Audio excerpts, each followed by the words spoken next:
Today's Monday, August 17, 2020, coming up on Roland Martin Unfiltered. The Democratic National Convention kicks off tonight. We'll tell you what to expect. And is it white, female, Republican night at the DNC? Donald Trump is blaming Democrats for the Postal Service chaos. Congressman Kwesi Mfume, a member of the House Committee on Oversight and Reform, will be here to talk about the postmaster appearing before Congress a week from today.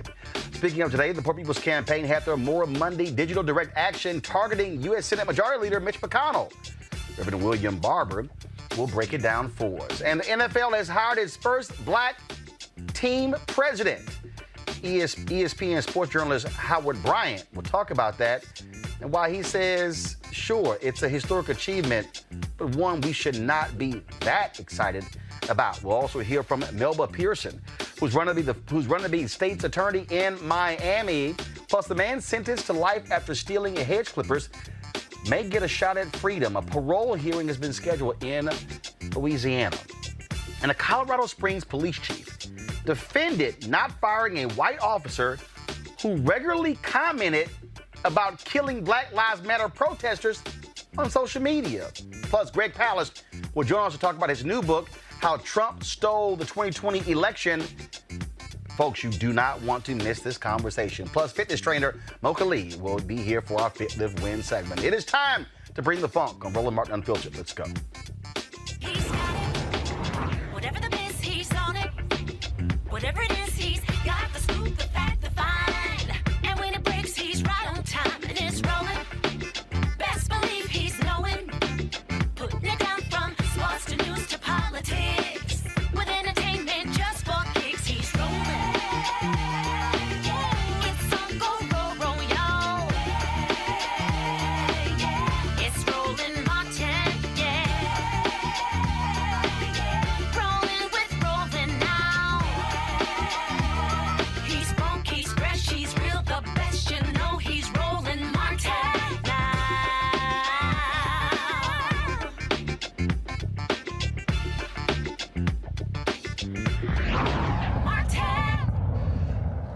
All right, folks, House Speaker Nancy Pelosi has called for the House to return session this week. She wants them to vote on Congresswoman Carolyn Maloney's Delivering for America Act. This act would prevent changes the Trump administration has made to the U.S. Postal Service. Now, Minority Leader Chuck Schumer has urged Senate Majority Leader Mitch McConnell to reconvene the Republican-controlled Senate to act on Maloney's bill. Now, here's the problem. McConnell has already made it clear that the senators are not coming back until September 9th. So even if the House reconvenes and passes this bill, the Senate may do what they've done on so many other bills, and that is completely ignore it. That's why they call him Graveyard Mitch McConnell. What we have seen over the past couple of weeks has been shocking and stunning, as we've seen postal boxes shut down, removed, the disassembling of mail sorting machines in post offices all across the country. Now, the new postmaster claims they're trying to achieve efficiency, but that makes no sense when we are about to ramp up and are going to have massive mail-in voting. Now, Donald Trump, he, of course, has been a huge critic of that, criticizing so many aspects of mail-in voting, except absentee voting, when it's really the same. Joining us right now is Maryland Congressman Kwesi Mfume. He's a member of the House Committee on Oversight and Reform. Remember, of course, he took the place of the late Congressman Elijah Cummings, who was the chair of that particular committee when he was alive. Congressman Mfume, it really makes no sense, because you have Republicans who are saying that this is all about the Postal Service trying to get a bailout. But what I don't understand is when I hear people say that this is also because there's been low volume of mail due to coronavirus, we are about to see a dramatic expansion of mail as a result of mail-in voting. So why would they, what's the sense in removing mailboxes, shutting down and disassembling mail sorting machines in August, knowing full well next month it's about to ramp up because of voting? Well, Roland, first of all, thanks for having me on, and thanks for always keeping it real. This is a two-punch fight from Donald Trump. The first is to get the Postmaster General, who is his crony and his donor, to slow down mail delivery so that people will lose confidence in the mail system. Every year for the last 50 years, the American public has shown a 90% confidence level in our post office. So this is to get rid of that by slowing things down. And so you're right. He took out sorting machines and disabled them. He found a way to refuse overtime.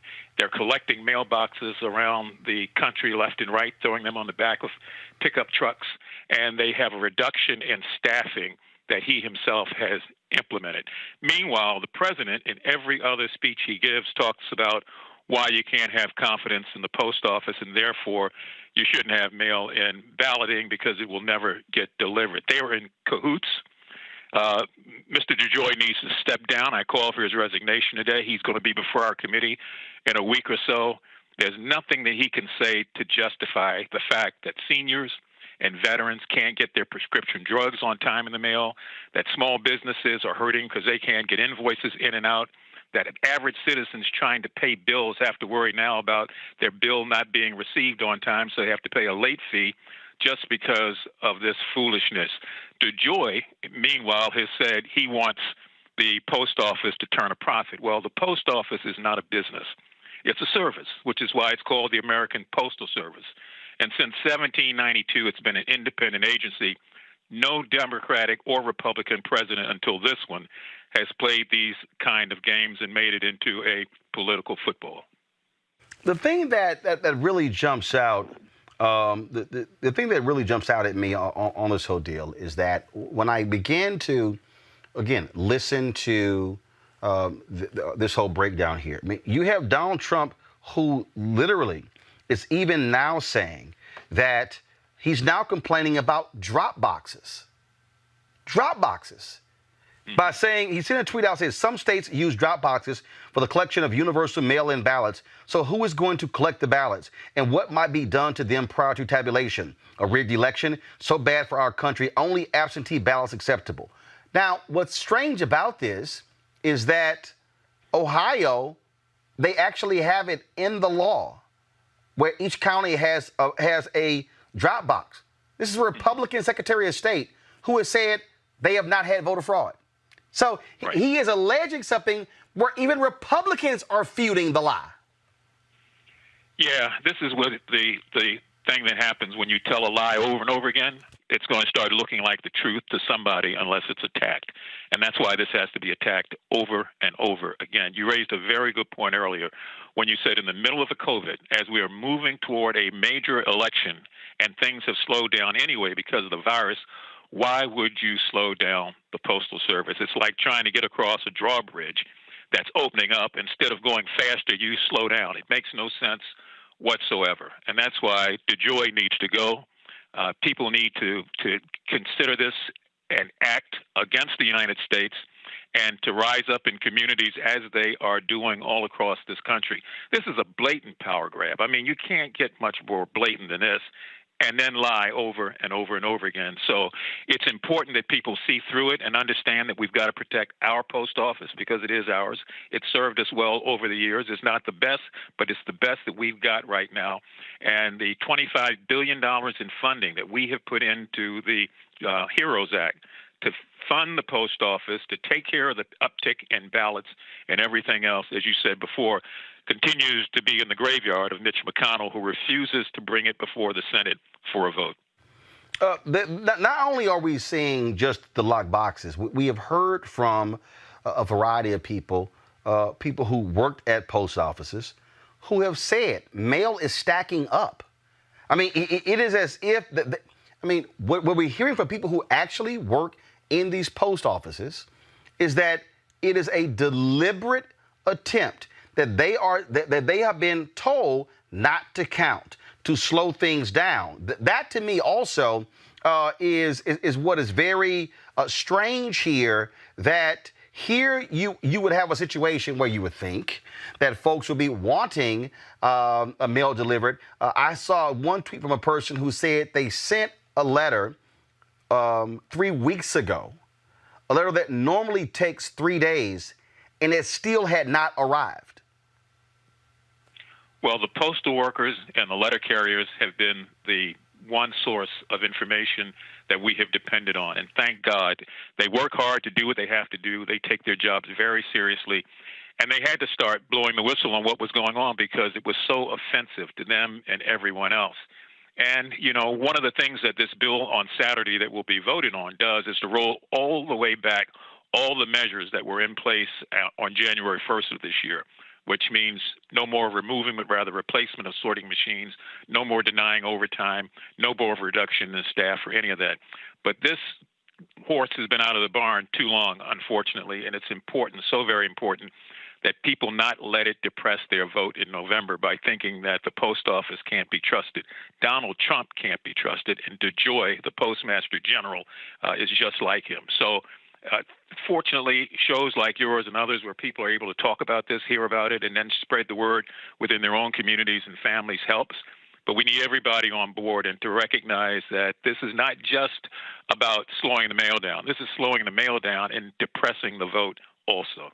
We're showing some photos right now that various people have placed on Twitter of these locks being put on boxes. And it again, I don't know about you. I don't recall seeing this happen. Now, conservatives are already saying that in 8 years, 14,000 mailboxes were removed under President Barack Obama and Vice President Joe Biden. The difference here is that all of this is happening literally while Donald Trump is complaining about mail-in voting. 2, he has actually said out of his own mouth on Fox that, yes, I am going to withhold the money because of mail-in voting. And 3, we are 79 days away from an election. But that's election day. We are 20 days away from voting starting in North Carolina. Exactly. And 30 days, perhaps at the latest, away from people who haven't registered, who have to register by then to be able to vote. It's draconian.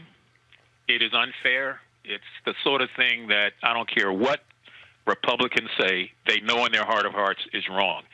Some of them will be joining us on Saturday to pass this bill to roll these measures back. Others will not. But Donald Trump has to bear the blame here. And trust me when I said it's a two-part punch. The first thing is to get people to think that they can't have confidence in the postal system. And then the second thing is to use that reduced confidence to reduce the turnout across America where people are voting by absentee and voting by regular ballots. And by the way, Donald Trump has voted in the last 7 elections by mail-in ballot. And he won't tell that, but that's the truth. All right, Congressman Kwesi Mfume, we surely appreciate it. Thanks a lot.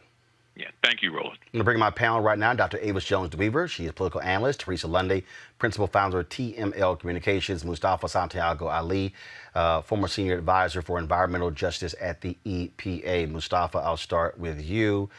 You worked in the federal government.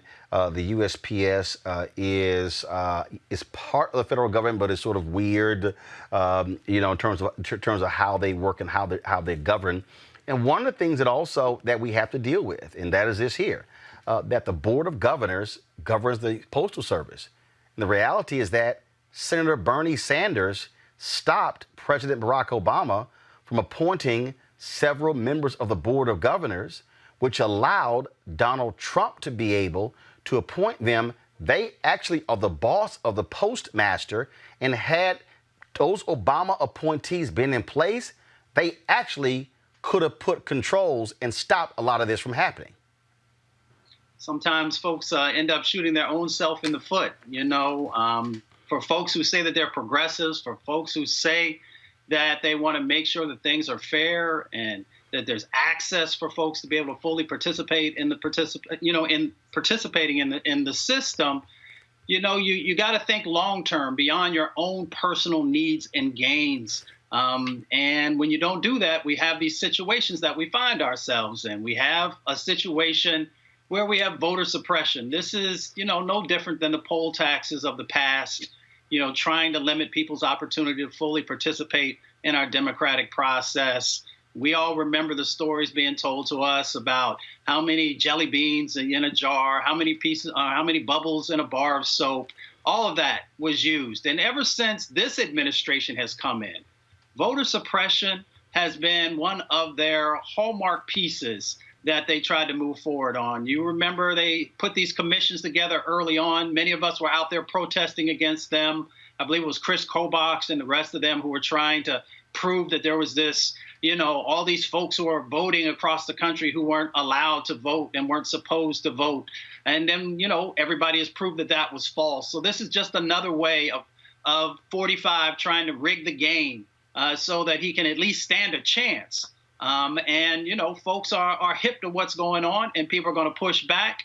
Folks will try and utilize the courts, but we got a short time frame that we have in front of us. But folks need to get educated on how we can actually navigate this and make sure that people can vote, and that, that we're supporting our postal workers who have always been there, even in this COVID-19 moment. They still deliver the mail where other folks were able to stay home. They were still out there doing their jobs. This is the thing here. Jason Johnson first tweeted this on August 14th, Avis. Go to my iPad, Henry. He said, "We know Trump is trying to destroy USPS by having DeJoy remove sorting machines, cut back hours, and increase the cost of stamps for mail-in ballots. We also know DeJoy can be removed by the USPS BOG. But how do we get here? You may not like the answer." And he said the BOG is supposed to have 9 members, but they operated with an emergency committee and without a quorum for years because several Obama appointees to the committee were blocked. Who were they blocked by? Senator Bernie Sanders. This is a blog post on Daily Cost. What happened was one of the folks who worked for Senator Sanders tweeted, the postal nominees Bernie blocked 5 years ago were white Republican men picked by Mitch McConnell who wanted to gut the Postal Service, privatize it, and slash jobs, pensions, and health care benefits. The only one who benefits from these slanderous and baseless attacks is Donald Trump. Yet, when they looked into it, President Barack Obama nominated 5 people, 3 Democrats and 2 Republicans. And the Senate Homeland Security and Government Affairs Committee, which has jurisdiction over the Postal Service, has approved all 5. But the full Senate has not taken up the matter because a senator, believed to be Bernie Sanders, has placed a hold on their nominations. They indeed were 5 white men, but the reality is it was a hold there. This is, and no, I'm not blaming Senator Bernie Sanders for this. What I am saying is that this is a part of this story when it comes to the oversight, which allowed Donald Trump to come in and then begin to just dominate this whole process. Something stinks, Roland. Something stinks. I mean, it makes me wonder why, for example, Bernie Sanders has voted against all Russian sanctions. I mean, there's a lot of things that are happening here that we don't know, that's not in plain view. And what's happening right now with the post office, let's just be clear, now that we are here, is an orchestrated coup. That's exactly what's happening right now. Because if you look at the surveys around how people had planned to vote, around 75% of Democrats had planned to vote by mail. Only about 23% of Republicans had planned to vote by mail. And so what you have is you have somebody in the White House that has put his cronies in office, his cronies in office, who now are unchecked because of what had happened previously.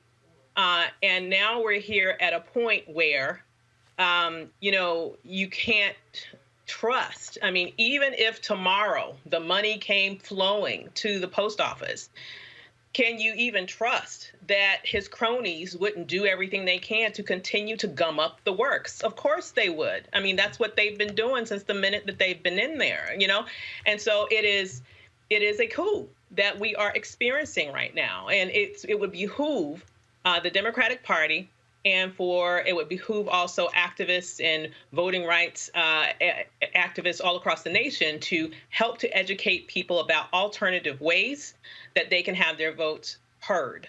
I know for me, I plan to vote in person early because I personally do not trust that whatever I mail will actually get to where it's supposed to be and on time. There are some people who are thinking of just taking their, hopefully getting their ballot and turning it directly into the Board of Elections.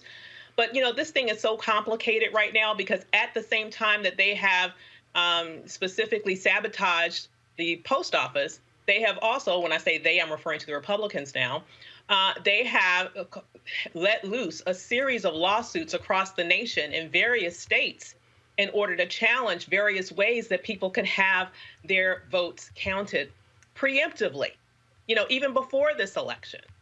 So you have to be careful if you're going to do that. For example, just take your ballot. Don't take, your whole neighborhood, for example. So, this is a very nefarious situation that's going on here. And I hope that one day there will be someone who will lodge a criminal investigation to what's happening, because quite frankly, people need to go to jail behind this. Teresa, here's what was going on here. Donald Trump is consistently trying to sow seeds of discontent and doubt.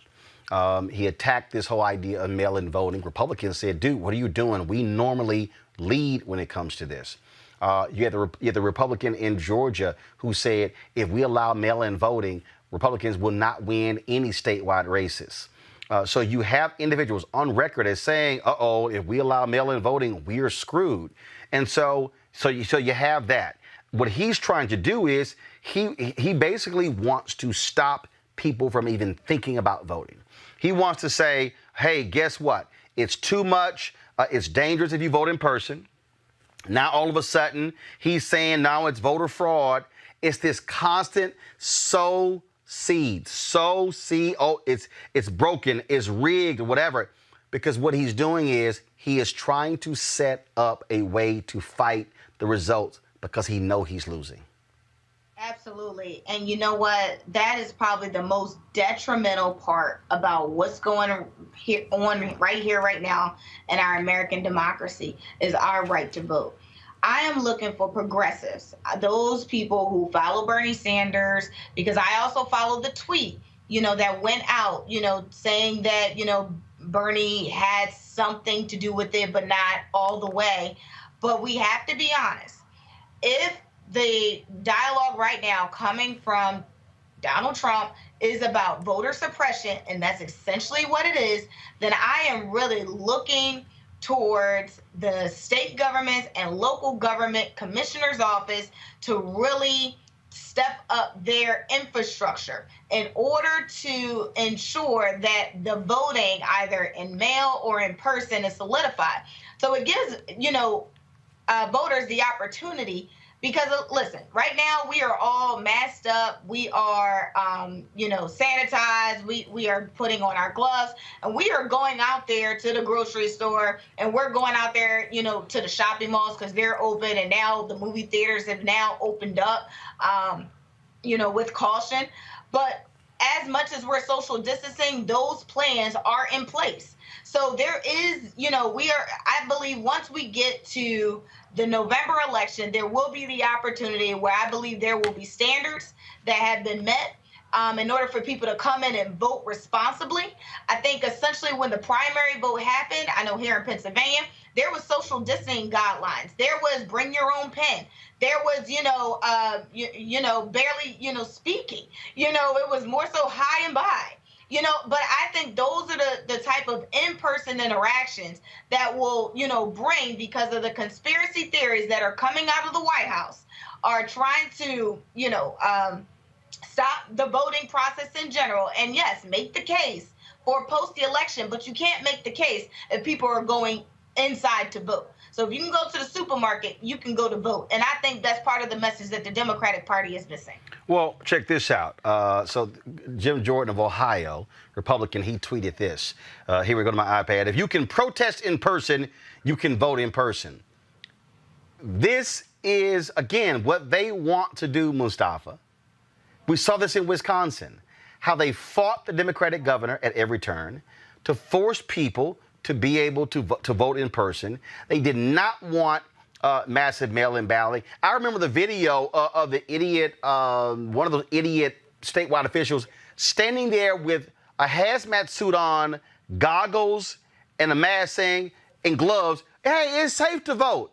Dude, you look like You're about to walk into a hut with or a building that's filled with people with Ebola.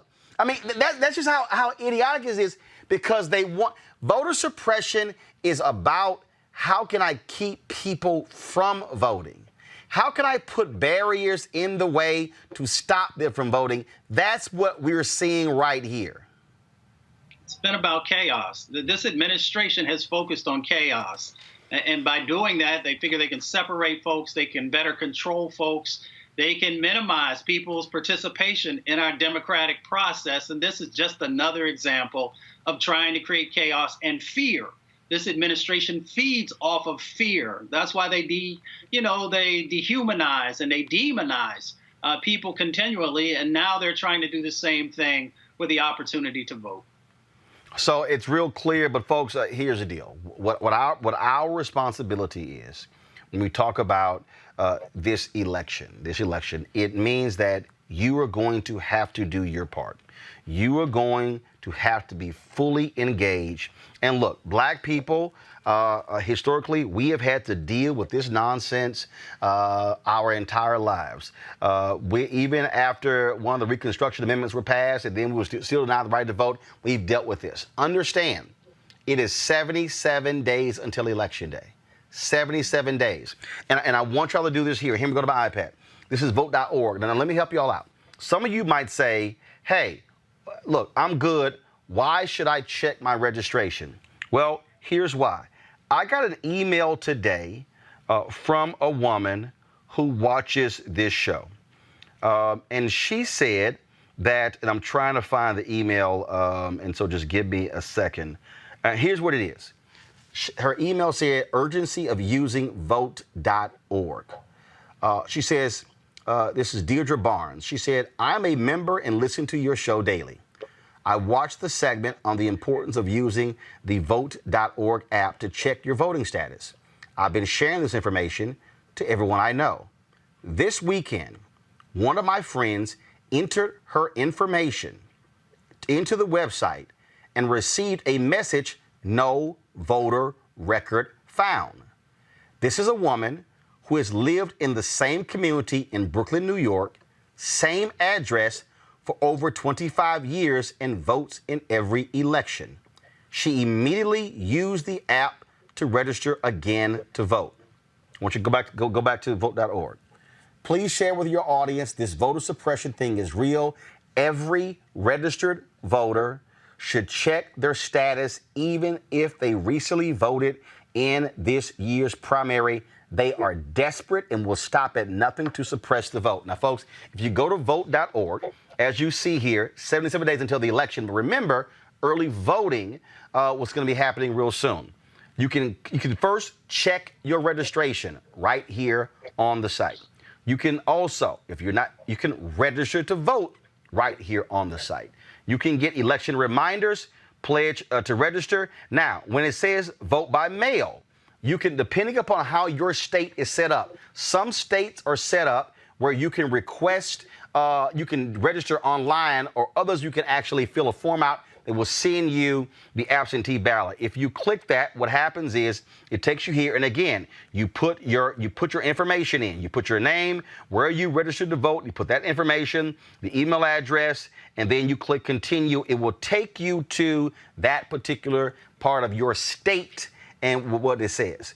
This is what we have to do. Not only that, also, while you're on here, you can pledge to register, find your polling place locator, and you can also fill out the 2020 census. That's also critically important because the census is how it's determining how many seats your state gets in the House of Representatives. It determines the billions of dollars that actually comes to various communities for a variety of reasons.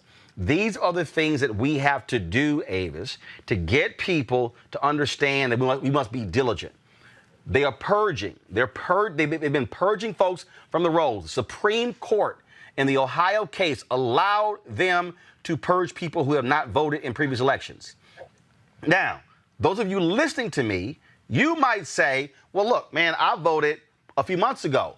But we know from what happened in Florida when you had Governor Scott there. They purged people who were actually on the ballot who were all legal. in Georgia.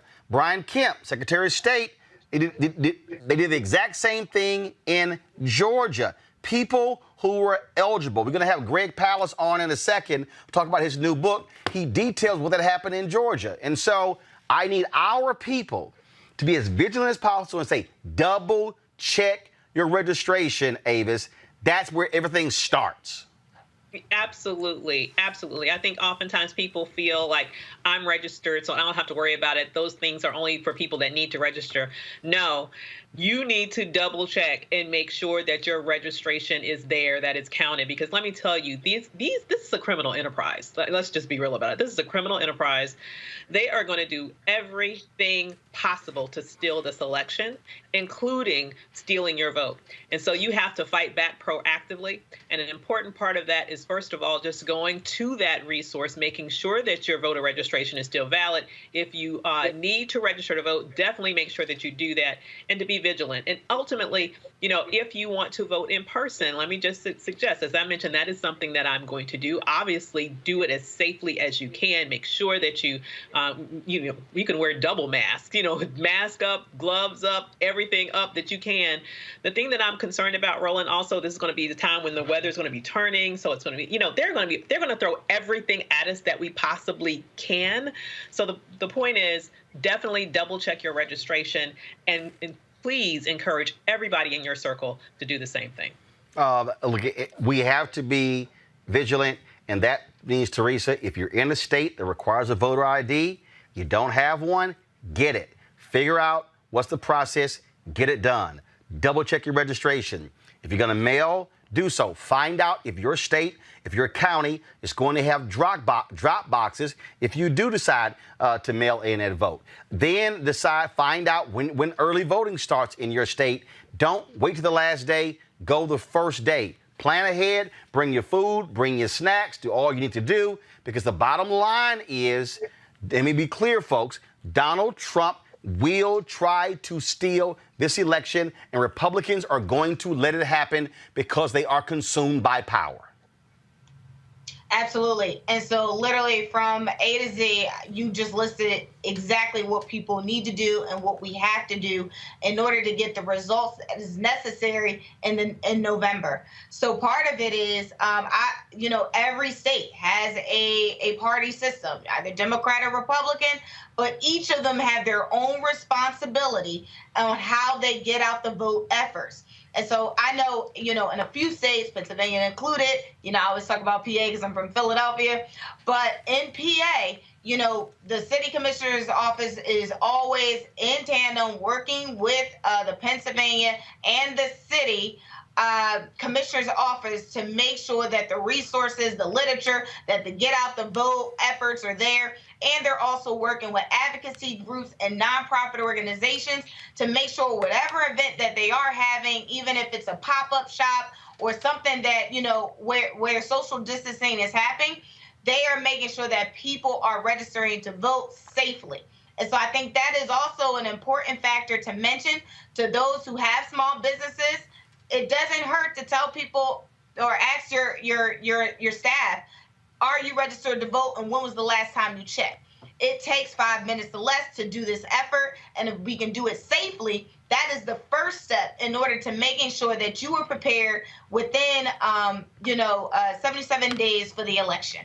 All right, folks. Tonight, the Democratic National Convention kicks off with a 2-hour virtual event built on a theme of unity. Speakers will deliver their speeches from locations across the country and without the large in-person crowds are traditionally seen at these events. It was supposed to be in Milwaukee, but due to COVID-19, that was scrapped and they decided to go all virtual. Tonight's speakers include former First Lady Michelle Obama, Vermont Senator Bernie Sanders, and a group of Republicans, including Ohio Governor John Kasich. Now, here are the speakers here again. You see there, Senator Amy Klobuchar, Governor Andrew Cuomo, of course, former Republican Governor of New Jersey, Gretchen Whitmer, Congressman Jim Clyburn. You also have Gwen Moore, Doug Jones. Also speaking is also going to be Susan Molinari, former Republican Congresswoman, and Meg Whitman, the former CEO of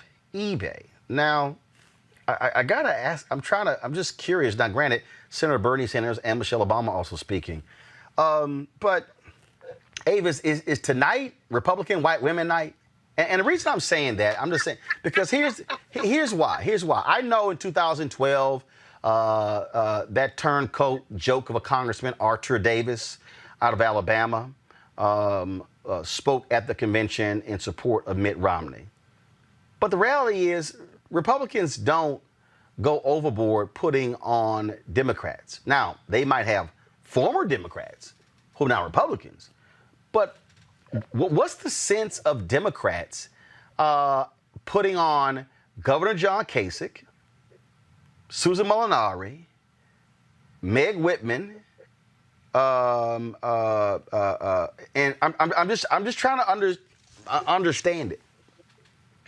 You know, the Democratic Party is enamored with the great white vote that they have not gotten since 1964.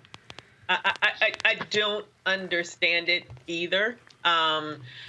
You know, what they're trying to appeal to, as you mentioned, obviously are Republicans, maybe Republican-leaning independents, white women. So these are the demographics, I guess, that they're going after with having a lineup that's so heavily skewed towards a party that is not the Democratic Party in the Democratic Convention. I personally believe that is overboard. To me, the key to victory in November is not this elusive white vote that the Democrats have been trying to get now for 50 years. Okay, the key to a victory in November is to maximize your base, and your base is the base of your base is overwhelmingly Black people, right? So if you know that you will get 90% roughly of a certain demographic to vote your way, the best strategy is to maximize that vote. Why the party seems to have had such difficulty getting that, you know, I don't know. Certainly the selection of this VP candidate made me think that maybe they were beginning to understand our power in a different way. But then when I looked at the lineup for tonight, you know, I began to wonder, you know, really? I really have no explanation for it. The thing here, there's been a lot of criticism, Teresa, that Alexandria Ocasio-Cortez has only gotten 60 seconds to speak at the Democratic National Convention this week. What is also baffling to me, I saw some poll data earlier. Someone was complaining about how Joe Biden is only getting 36% among white men in Michigan and Pennsylvania, and I said, the Republican Party is the party of white men. I'm like, the future of the Democrats winning anything does not hinge on what white men do. I mean, the reality is, if Joe Biden was doing 36% among white women, then he would be DOA. But again, what happens is Democrats often they throw money. Cornel Belcher has talked about this a whole lot. They throw all this money hoping to flip suburban white conservative women when that's not who you throw your money at. You throw your money at, frankly, progressive white women, younger white women. You throw your money at Black women. You throw your money at Latino women. And so, I mean, you already got John Kasich speaking. I just, you know, and then John Kasich was there's a big old deal. Oh, a former Republican is a former member of Republican from Congress is going to endorse Joe Biden tomorrow. And it was Susan Molinari was like, who even remembers she was in Congress? I mean, hell, we barely remember she left Congress to become a morning anchor on CBS This Morning weekend show. Really, Susan Molinari? That might get you extra votes in her house. And it really, you know, you really have to start thinking of the planning committee that's a part of the DNC, right? Because part of it is, okay, I would have loved to hear what AOC had to say, you know, because the millennials are a part of this new generation of appeal when it comes to elected officials, right? All four of the cast of what do you call it? The SWAT. The squad, thank you, the cast of the squad. All of them have, are reelected. They've done what they needed to do in their constituents, and now they're in. So honestly, this would have been an opportunity for the DNC to really bring apart, bring up, outside of the tradition, is bringing some sort of today, 2020 type of energy, right? Because we know the type of energy the squad brings. We know the type of energy it would bring if they brought, people that actually have an influence, people where other progressive are actually listening to, people where, when we talk about engagement, when we talk about where we put our dollars in as it relates to supporting other candidates in the party, those are the people we would have loved to hear on opening night. But it's interesting, I'm just not really sure where the Planning Commission went on when they get excited, where older, people who are established Republicans, who are now like, it's like almost like they're breaking free or, their chains. And now like, okay, I've had a, realization, but really they honestly just played the game until you couldn't play it anymore. So I think, hopefully, I'm looking at Monday, but I'm also looking at, Wednesday and Thursday of what really happens here. Because at the end of the day, I think it'll really be up to the leaders that they are putting in these time slots, since we're all doing a virtual, but the leaders that they're putting in these time slots, that what message they really have to say and how long, is it going to take to media to kind of keep that uplift going or tear it down. Of course, folks, guys, we should have put a year on that. People are going to start freaking out. This was, of course, in 2000. That video is not this year. That was from a previous Democratic National Convention. The thing here, Mustafa, as we talk about again this week, first of all, and I'll just be honest with you, are people going to watch? Yes, but you won't even remotely have the same sort of impact with a virtual convention that you have with the real thing. You're just not. I mean, the reality is when you have the real thing, you got thousands of members of the press there pumping out stories, pumping out all kind of different stuff. Somebody hit me up and they said, hey, y'all gonna be doing any special programming? No. I'm like, I'm already doing I do a 2-hour nightly show. I'm like, look, it's basically, it's a Zoom. No, I mean, it is.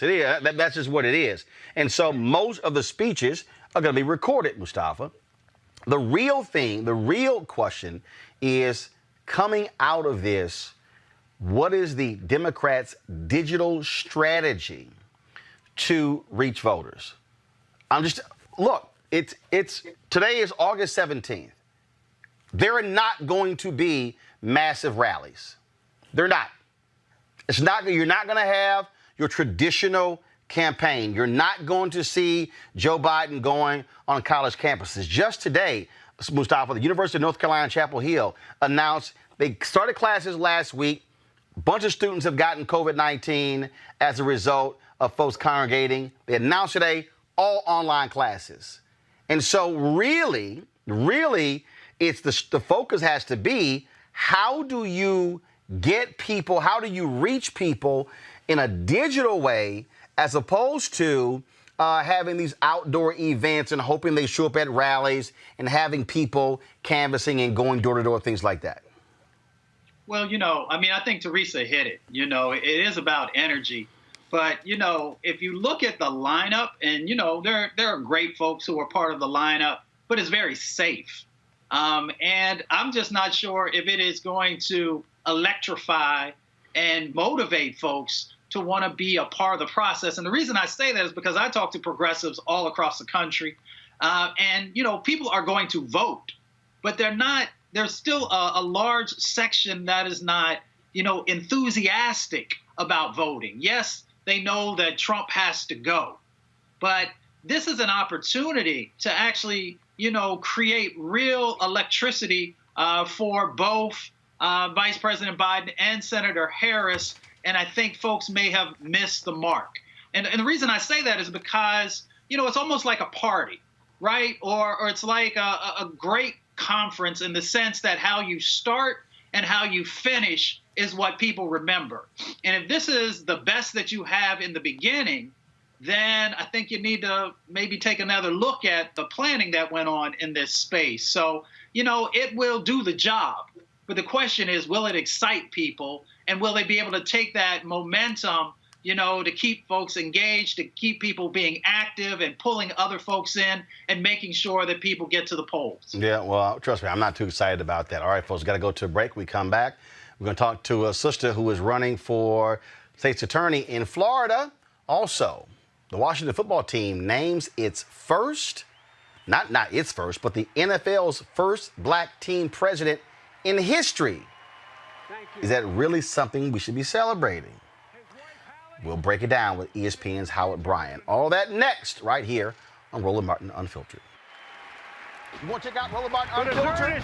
YouTube.com/Roland S. Martin. And subscribe to our YouTube channel. There's only one daily digital show out here that keeps it black and keep it real. It's Roland Martin Unfiltered. See that name right there?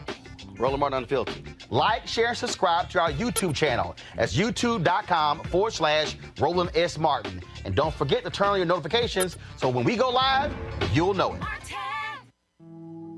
It's rough out there. People are looking for change, for answers. One answer is at your fingertips, the 2020 Census.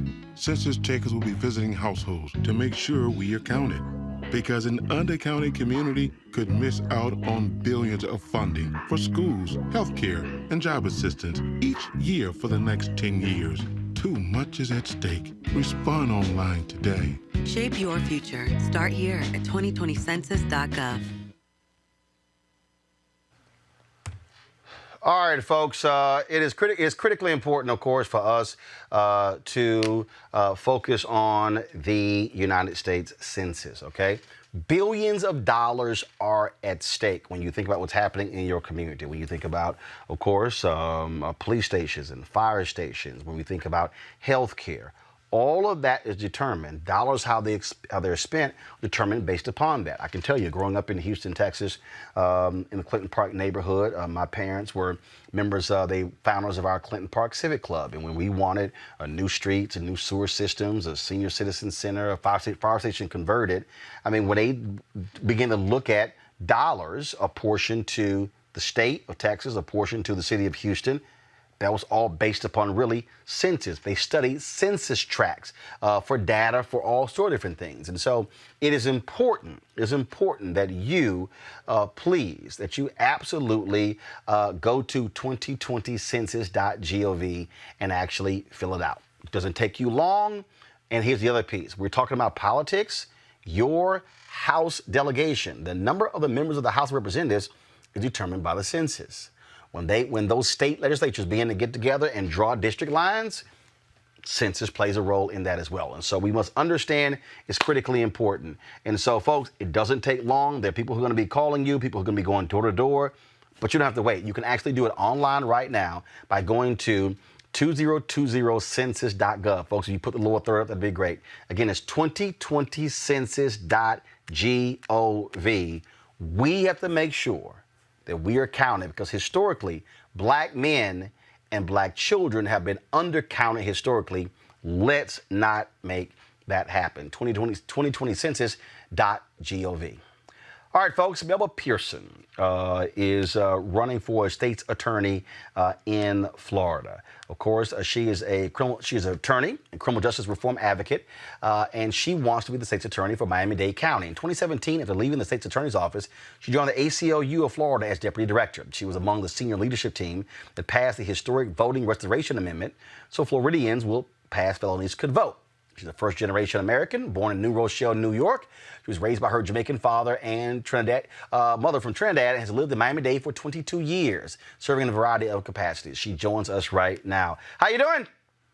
I'm doing great, Roland. How are you doing? I'm doing good. Election day is there tomorrow in Florida. It is huge there as well. So let's talk about this race.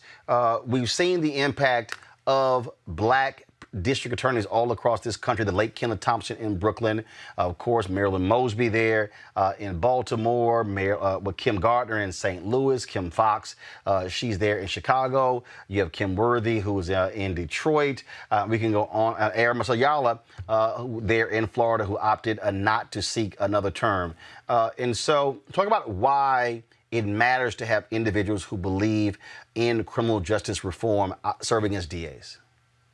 It is absolutely critical to have people that really reflect the values of our community and center the experiences of everyone, not just the wealthy, not just, people of a certain complexion, but make sure that all the community, including communities of color, are being able to have equal access and true justice out of the criminal justice system. And the way to do that is to change who's at the top. 95% of elected prosecutors are white. 79% of them are white men. So as we look at some of the structures that we are trying to dismantle, especially in the wake of the death of George Floyd and of Breonna Taylor, and just the experience that many of us have lived as people of color in this country, we also have to look at who is holding those seats and who is in charge of creating the policies that are often very oppressive to our communities. So that's why it's so critical that we change who sits in that seat so that we can get the change we have been fighting for so many years. And again, I think people now, in the last several years, really now understand why this is vitally important, because you've always had people for the longest focus on Washington, D.C. when it comes to criminal justice reform. But the reality is the work of DAs, look, First Step Act, got it. But only 10% of all people in prison on the federal level. The real criminal justice reform, how you end mass incarceration, impacts on the local level. That district attorney can decide whether prosecute to the fullest extent or deferred adjudication. Do we use some other form of sentencing? That's why that position is important. Really, even more so than the judge, because that DA's recommendation takes even negotiation takes place before it goes to the judge. Absolutely. And when it comes to the types of charges filed, so the charging decisions, some charges carry a minimum mandatory. If there is a minimum mandatory, the judge's hands are tied. So that's why it's on the prosecutor to make very wise filing decisions of what charges are appropriate, because if you pick a different charge, much like we saw the Holder memo back under the President Obama's administration, when he was giving the directive to his prosecutors at the Department of Justice, listen, you don't always have to file the highest charge that the facts could support. You can look for a more equitable solution. So when you have that type of situation on the state level and you have prosecutors that are making equitable decisions, who are looking at restorative justice, who are looking at connecting people with resources so that they don't reoffend in the future, then now we're starting to see the values that we have been fighting for be embodied in this system. So that's why, it's so important to pay attention to what your local elected prosecutor is doing. And if you need a refresher, look no further than the Ahmaud Arbery case, Breonna Taylor, or George Floyd. When one of the things that is, we also talk about the role of DAs, it also speaks to relationships with police departments. Historically, you've had police unions that have made a huge role. DAs sought their particular endorsement. What has been the case in your race? So in my race, I made a decision not to seek out police endorsements. I didn't think that would align with the values of the campaign. And I don't want to have a situation where people later on down the line say, oh, you made this decision because you're beholden to a special interest. And so I made it a very clear decision to approach and look for endorsements of organizations that are working on the ground, grassroots organizations, labor organizations, organizations that reflect the people and the voice of the people. So that's why I made that decision. However, my opponent, in her 27 years that she's been in office, has never once, not once, filed charges against a police officer for an on-duty killing. That was one of the reasons why I chose to run. So for me, day one is about creating a civil rights unit to make sure that we are addressing these cases, doing so in an equitable manner, not letting them linger open for 5 years and then quietly on a Friday afternoon at 4 p.m. release a memo and say there's nothing to see here. I want to make sure that these cases are handled in a transparent manner and that the community gets to see that we are taking these cases seriously. If there's evidence to move forward, we will. If the officer's actions were justified, of course, we will make sure to make that clear. But if the actions were not justified, we're not going to just let it slide. We're going to prosecute and move forward to make sure the community knows that we want to make sure that this justice system is equitable and real. All right, then. Melvin Pearson, we really appreciate it. Thanks a lot. Thank you, Roland. Take good care. All right. I want to go back to my panel here. Teresa, you see right there in Philadelphia, Larry Krasner became the district attorney. Why that position matters.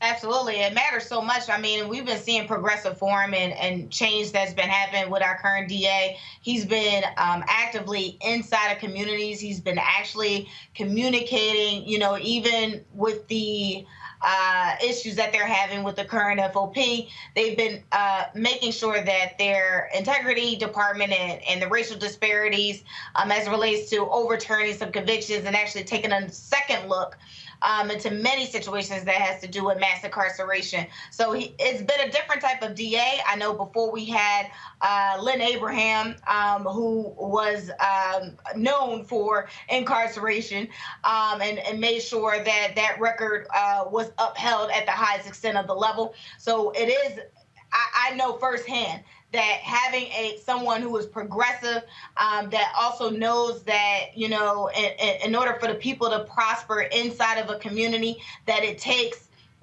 the power of the pen, but it also takes a DA that is willing to listen to the stories of families and also implement policies and procedures and also change the landscape internally in order to bring out true criminal justice reform. So, Ms. Pearson that's running in Miami, whatever I can do personally to support, I absolutely will, because she is the change that we need for today and forever. The thing there, you also have another sister who is running to replace Aramis Ayala, Monique Worrell. And in Avis, again, what you see is you see people who do not want to see, they're attacking these black female progressive DAs because they don't like their leadership.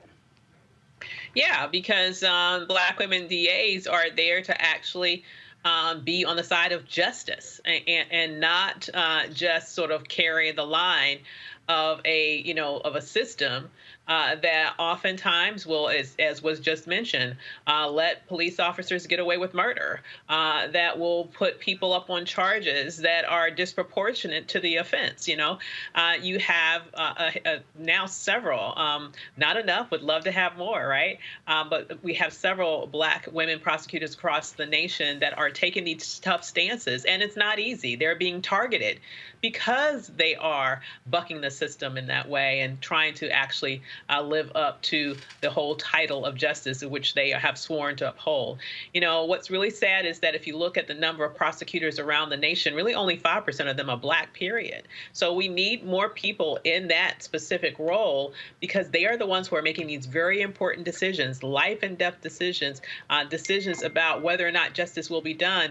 And we have to have better representation in that space in order for us to really be able to have the power within the system that will really mean that when put to the test, black lives will be shown to matter in very controversial circumstances. And that really is the issue here at Mustafa, power. That's what it boils down to. And again, that district attorney matters in a huge, huge way.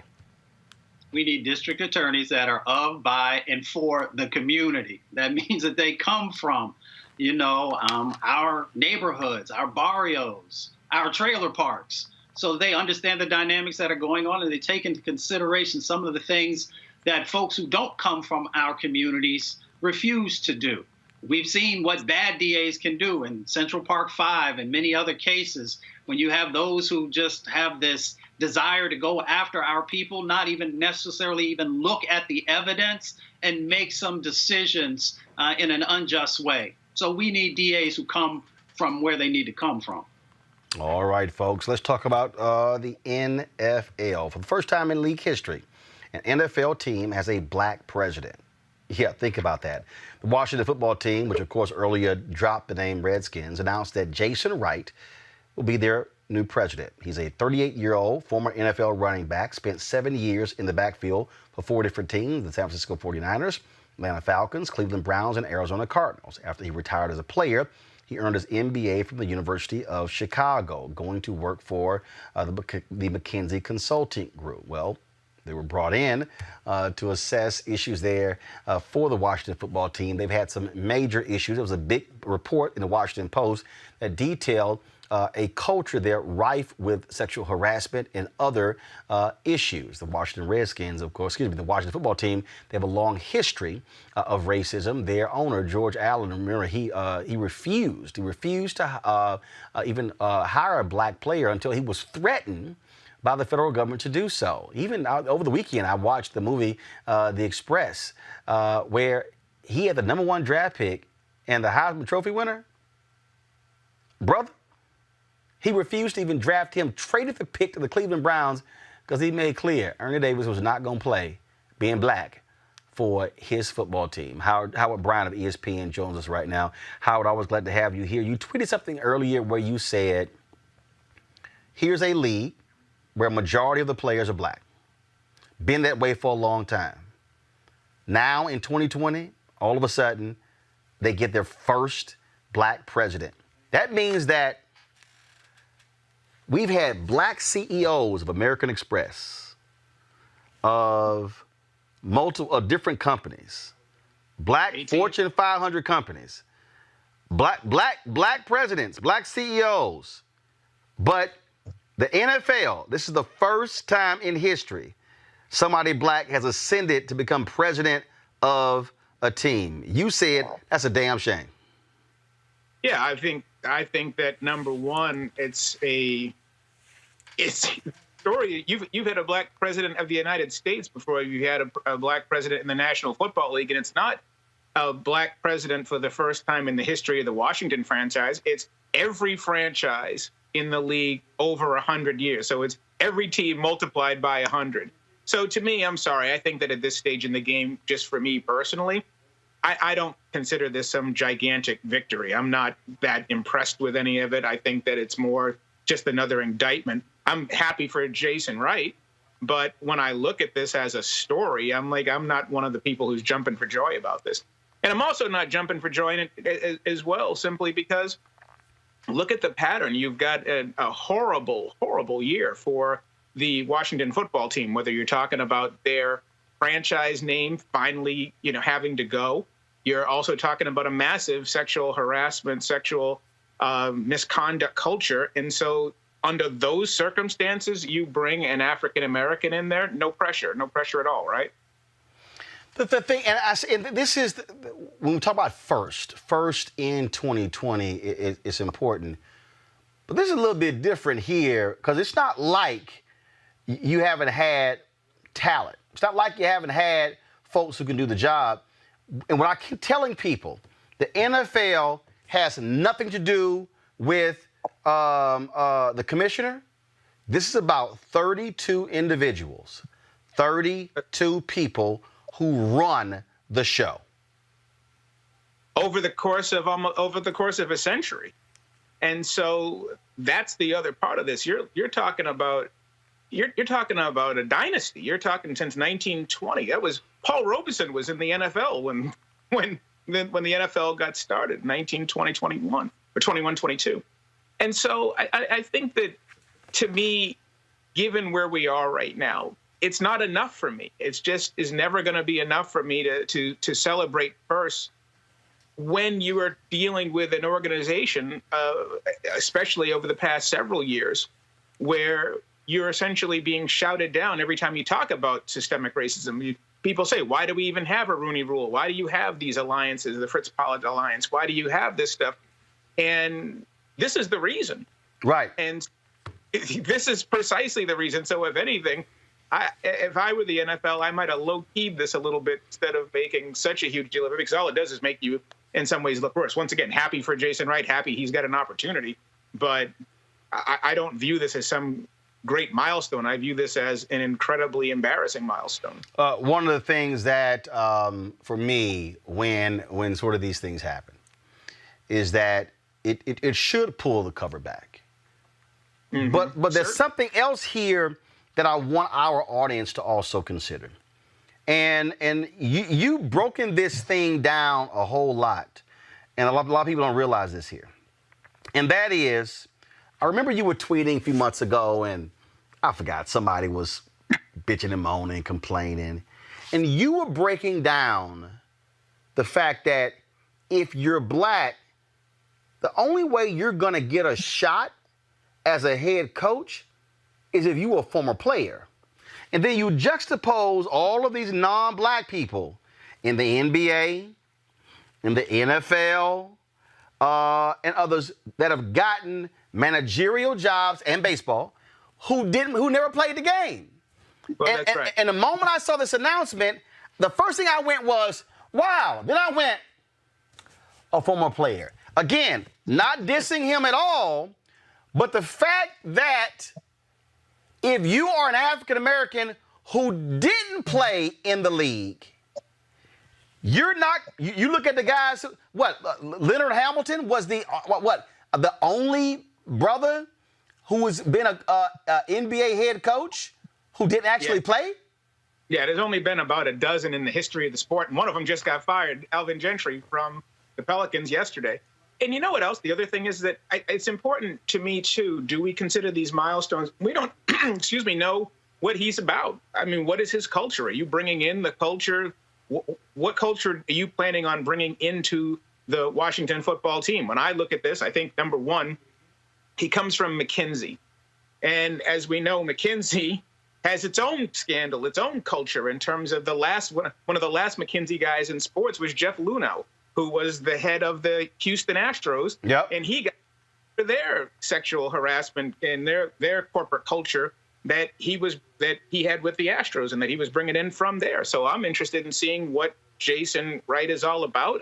Like I said, I want to know who he's going to be. I mean, what is the purpose of celebrating these so-called milestones if the culture doesn't change, if all you're doing is mimicking the culture that you're replacing? So it's going to be really interesting to see what he does. And once again, I really do feel like other people are saying, well, okay, well, one is better than none. Well, sure, if that's your bar, that's not my bar. That's not my measure. Well, my measure, are you bringing something to the culture, and are you bringing something, and that the culture owes you something a little bit more than saying 1 out of 100 years is something to celebrate. The thing is, for me, go to my iPad, look, I appreciate that Mike Blake posted this, that Jason Wright is an alpha. I appreciate that history making. Fritz Pollard, of course, also an alpha. He was really the first, NFL head coach, and Art Shell as well. And so I appreciate that fact. But here's the point here, the point that I need our audience to understand. And this is where black consumers have to make a decision. And this is where I think this is what really, I think, when you look at what happened with Colin Kaepernick and other things, this is where black consumers, when you say it's not enough, I use that scene from Malcolm X when he said, I'm not satisfied. And that's really what it is. When black people have to make conscientious decisions saying, I'm not satisfied. When black players have to actually say, oh, hell no. There's no way in the world we can sit back and look at the paucity of black head coaches and black general managers and black heads of personnel and black team presidents and somehow think that, it's okay. You have the people who criticize Bill Rhoden wrote the book $40 Million Slaves by saying, oh, these guys, they're not slaves because you're making millions of dollars. But the reality is, if you do not have the opportunities to be able to work in football after you hang them up, or if you are an African American who wants to work in sports and you never went the route of being a player, but when you see these white agents who become the team leader of the New York Knicks, or these other agents leading the Arizona-based Diamondbacks as well, that speaks to the inequity, and let's speak to the issue of wealth as well. Because when you're paying these execs $2 and $3, $4 and $5, $10 million, what Phil Jackson got for the New York Knicks, we don't get those shots.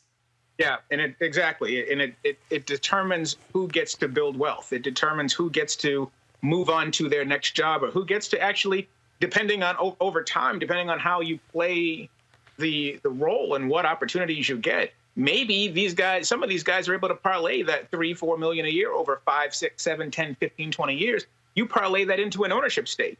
So when you're getting paid that kind of money, it opens up opportunities for you. And when you're not involved in these opportunities, then every time you hear people say, well, what we need is more black owners. Well, where are those owners going to come from when you never get a chance to build?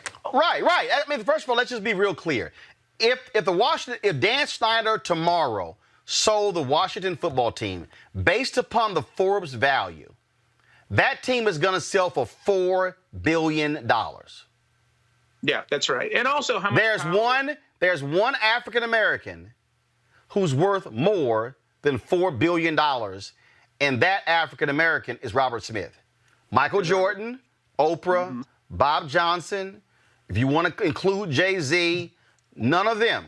None of those guys are worth that. Say it again. I said they're not worth that combined. Michael Jordan's worth $2 billion, and Oprah, I think, is 2.2 or maybe 3, so just slightly over that. So when you start looking at real wealth, I tell people this all the time. When you talk about black ownership, people say, well, what's Michael Jordan doing? And look at what the players are doing. Jeff Bezos is 60 times richer than Michael Jordan, just for perspective's sake. That does put it in perspective. Well, again, I certainly congratulate Jason on this first. I certainly hope that he is not going to be the only for very long. I would also hope that fans decide to challenge these teams when it comes to leadership. And this extends beyond sports as well. This is the last point, Howard, I want you to speak on. We as African Americans have to be in the frame of mind of really understanding what I call vertical and horizontal power. And that is, and I'll tell you, as a vice president for digital for the National Association of Black Journalists, when we went after CNN, when we met with ABC, when we met with CBS, Kim Godwin, number 2 at CBS. Great. I want you to know who the other senior execs, and then who are the black executive producers, and then who are the black senior producers, and then who are the black field producers and line producers. Because if you have 1 or 2, sprinkle the top, and then you have nothing here, you have no bench, you have no development chain. So when that person goes out, who then rises up? And who then gets hired from another company, then another company, another company? Because I see white execs in the media get hired, and you see it in sports as well. They get hired 3 and 4 and 5 and 6 times, and you like, they fail the other times, but they keep getting big jobs, and they keep getting multi-million-dollar jobs. And if we get it, maybe we get it one time, rarely comes around a second time. Yeah, and I think the thing that I concentrate on this as well is the idea of, I think individual successes are fine. I'm more interested in collective values. So once again, is it a victory to me that Jason Wright gets a job if he brings the McKinsey work culture into, or whatever that culture is that creates problems? No, it's not. I think the real issue is, are you going to use the position that you receive when you get hired? Are you creating a collective culture that allows different values to thrive, and those values create more opportunities? Otherwise, if you're going to bring in African American, sure, it's great that we're going to have jobs and we get more jobs. But if the value systems don't change, then the hiring's not going to change, because nothing has changed except the fact that you individual got a good job. So I concentrate more on the values of the collective more than the individual achievement. All right, then. Howard Bryant, ESPN, man. I certainly appreciate it. Thanks a lot. Thank you. All right, folks. We just talked to, of course, one sister, Melba Pearson, who is running for state's attorney there in Miami-Dade. Let's go to another sister who is running to replace Aramis Ayala, who was the first African-American state's attorney in the history of Florida. Her name is Monique Worrell. If you go to my iPad here, she wants to be, of course, she's running for Orange Osceola state attorney, and there in Florida. She has been endorsed by Aramis Ayala. She joins us right now. Monique, how you doing? Hello, how are you? I'm doing great. Big election day for you tomorrow. There are a number of candidates in this race. You've been, of course, you've been endorsed by Aramis Ayala. What do you want to bring to this job? Well, I think it's time for us to change the culture of prosecution. And I stand on Aramis Ayala's shoulders. As you mentioned, she is the first African-American, not African-American woman, Roland, but African-American elected state attorney in the entire state of Florida in 2016. So that kind of speaks to you as to where we are here in the state and what we're dealing with. And for her, getting elected was a step for us to get in the door. Now it's time for us to institute the changes that are necessary in our legal system here in Central Florida. I want to bring in my panel as well. A couple of our panelists who are still with us. Mustafa Santiago Ali had to go. And so in a moment, Avis as well as Teresa, I'm going to go to you for questions. Obviously, Aramis Ayala got criticized by lots of folks, especially Republicans, when she said she was not going to prosecute death penalty cases. She has been folks have really been targeting her, but black female prosecutors across the country, we see how the governor of Missouri is trying to pass a law that would actually strip powers from Kim Gardner. The governor has interceded in cases under Marilyn Mosby. This is not, and then we're seeing how the state attorney general is basically trying to undercut Larry Krasner, even though he's not a black female, he's a white male there as well. You have these people, they are deathly afraid of progressive DAs, especially black ones, especially black female ones. They certainly are. Hold on 1 second. Monique, go ahead. Yeah, I mean, absolutely. That's what we're seeing across the country. And people have said to me, well, why would you do that if you understand the climate? And I've even had people come on to my social media platforms and tell me, if you get elected, the governor will have to reassign cases because you're not going to follow the law. So they are very concerned about the state of criminal justice reform and how the voters are taking this on as a cause that is worthy of fighting for. So if the voters are willing to fight for it, then I don't know why we shouldn't be. Teresa, you have a question for Monique Worrell. Yeah, I have a question and a comment. So I actually know Monique, and I hope you can see me, girl. This is Teresa from Reform Alliance. So when she was the lead attorney on that case, so I just want to say I'm proud. I actually didn't know you were running.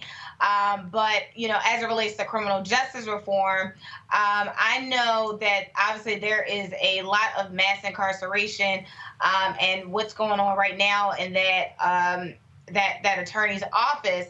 I want to know, is there some sort of plan that you plan on putting in on day one if you happen to be selected by the people in order to lower the crime rate and also do a lot more community relations?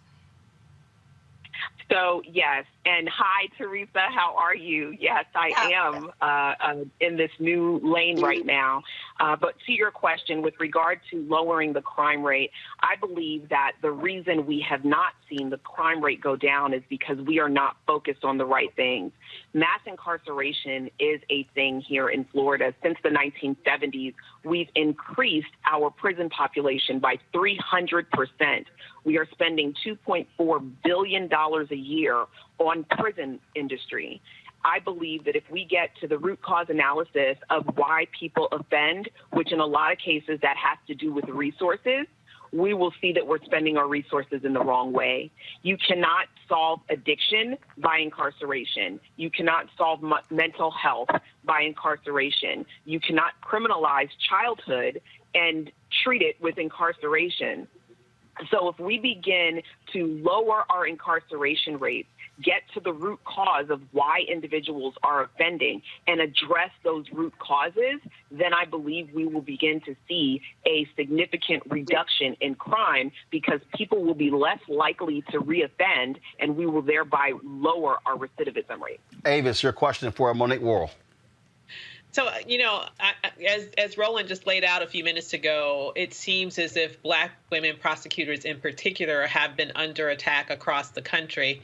And to my just huge disappointment, there doesn't seem to have been very much movement or support around these women prosecutors from the community in terms of standing up for them and looking to protect them and looking to push back on the unfair actions that have occurred across the country.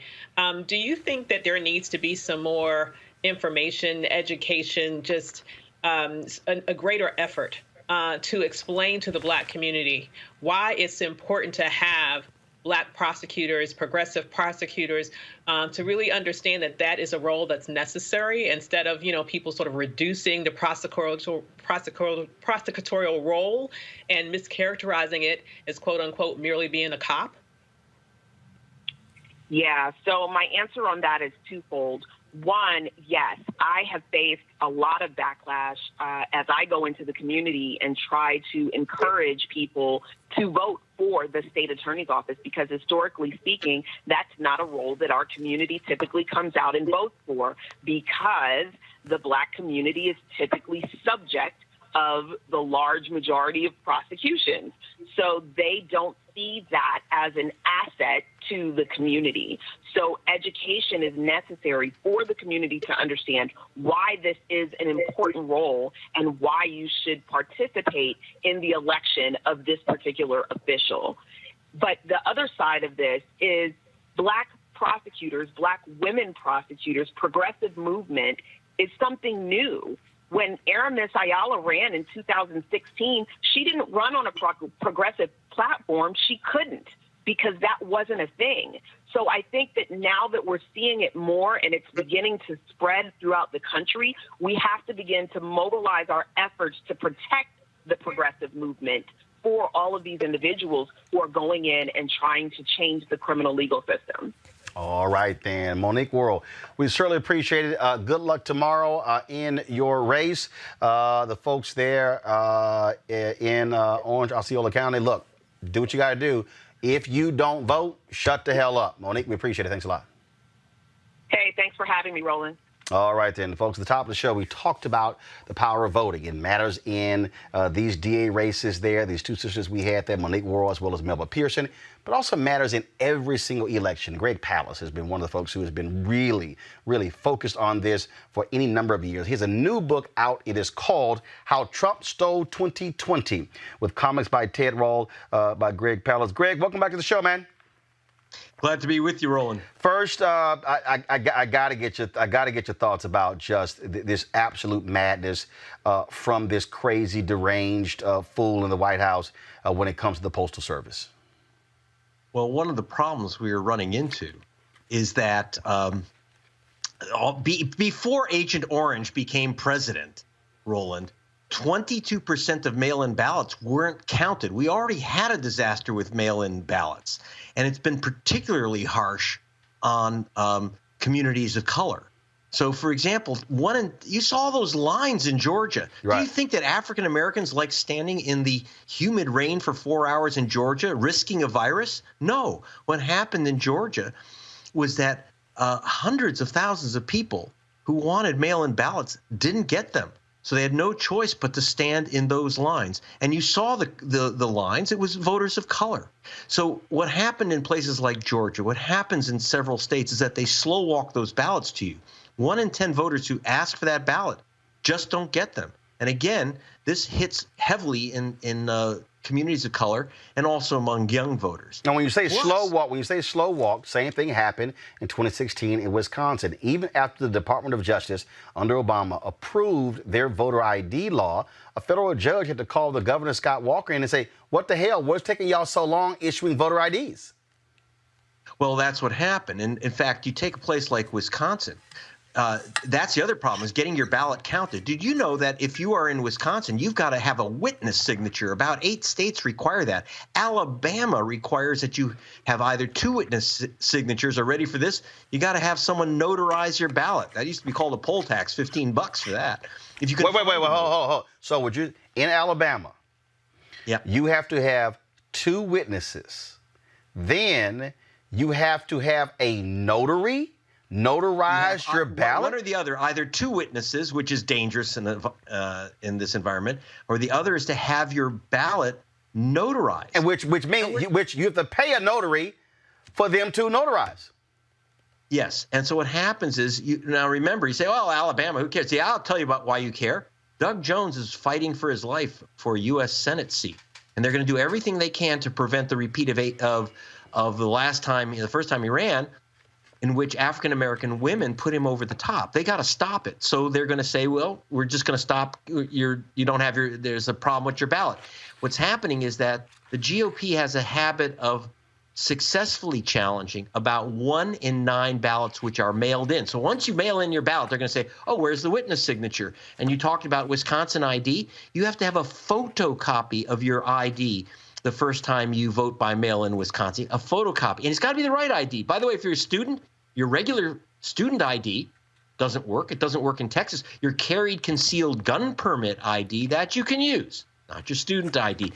Find out what the right ID is. So it's a big process, but we can overcome it. But it requires some real work on your part. That is, everyone's watching. And the number one thing that we have to worry about, by the way, is that they're not mailing ballots to people who aren't registered. You say, well, I'm registered. Excuse me, they've removed 16.7 million people from the voter rolls. I've told you in prior discussion that included Martin Luther King's 92-year-old cousin. I was there with her when she was trying to vote for her 50th year at the same schoolhouse. And they threw her out saying, you're not registered here anymore. Check your registration online. And our president is basically trying to prevent democracy by gumming it up further in the post office. But that's only a small part of the mail-in vote issue. So there's ways for us to deal with it, but we got to be prepared. So here's the question. And this is what people are asking.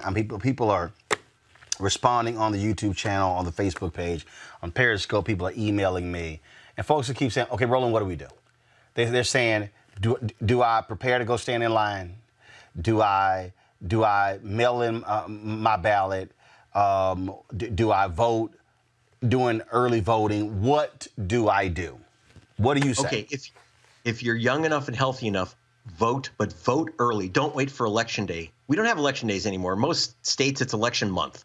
Go in midweek when no one's there. It's safe, it's empty, it's quick. Go in and vote, but vote early. But even before you do that, check your registration, because you may be one of the 17 million people. Don't wait till it's too late and you don't get your ballot. First, hold up. What you have to do is understand the state that you're in. Just because your cousin is in Maryland and just because your friend is in Alabama does not mean you're in North Carolina and the same rules apply. Understand what your state requires. Yes. So at gregpalace.com, we're going to have as many state rules as we have, plus links to the state rules. And some of them are pretty crazy, but you're going to have to follow them, including you make sure that you sign your ballot on the inside in the inside form, and on the outside, sign them exactly the same. If you leave off the middle initial on one signature but have it on the other, there goes your vote. Thousands of ballots were lost in New York, in the New York primary, in the New York Democratic primary, because hundreds of people had taped their ballots shut. In other words, the ballot came, it was already sealed, so people ripped open the envelope, or they used their own envelope. Use your own envelope, tape an envelope together that was ripped. Sorry, you just lost your vote. So what you might have to do is go in to your county elections board and pick up a new ballot, or get it in the first place if it didn't arrive. By the way, ask for your ballot at least 2 months in advance. At least 2 months in advance. The head of the ACLU of Georgia, Andrea Young, she asked for her ballot 45 days in advance. She got one, but her husband's came on June 10th for a June 9 primary. Wow. So don't be a victim. Don't be a victim of their system. Learn the rules. And then also, if you want to avoid the post office, every state allows you to take your ballot into the county board of elections. You can always take it right in. That also saves another problem. You take it in, you get your ballot validated. What does that mean? It means that they said your signature is good. You've got like 250,000 people who lost their vote because some GOP functionary said, I don't like that signature. And remember, this time we're going to have 50,000 Boogaloo boys in those voting stations who, when they start opening up those mail-in ballots, are going to say, I don't like that signature. It's postage due. 100,000 people lost their ballots to postage due. So don't, follow all the rules. And by the way, if you're healthy enough and you're young enough, I want you to volunteer to be in those polling stations, not only during the day, but most important, in the evening and the next day and the next day and the next day when they're counting the ballots, so that when you get some proud boy with swastikas on his face challenging your mail-in ballot, you say, no, you may not challenge that ballot. So we need people to challenge the challengers. Let's get prepared for this. Precisely. And that's why, look, my parents are 73. Dad's 73, mom be 73 in November. They worked the polls. They did just in the runoff. They are committed. But here's what I keep telling young folks. If you don't have a job, hey, these are paid positions. And so, look, we shouldn't sit here and say, oh, my goodness, all of these elderly citizens, we're having to shut down locations because they're afraid to work. We can replace them, have the gear, the mask, the face coverings and everything, but this is a part of the deal here. I want to go to our panel with questions. I'm going to start first with you, Avis. Your question for Greg Palast.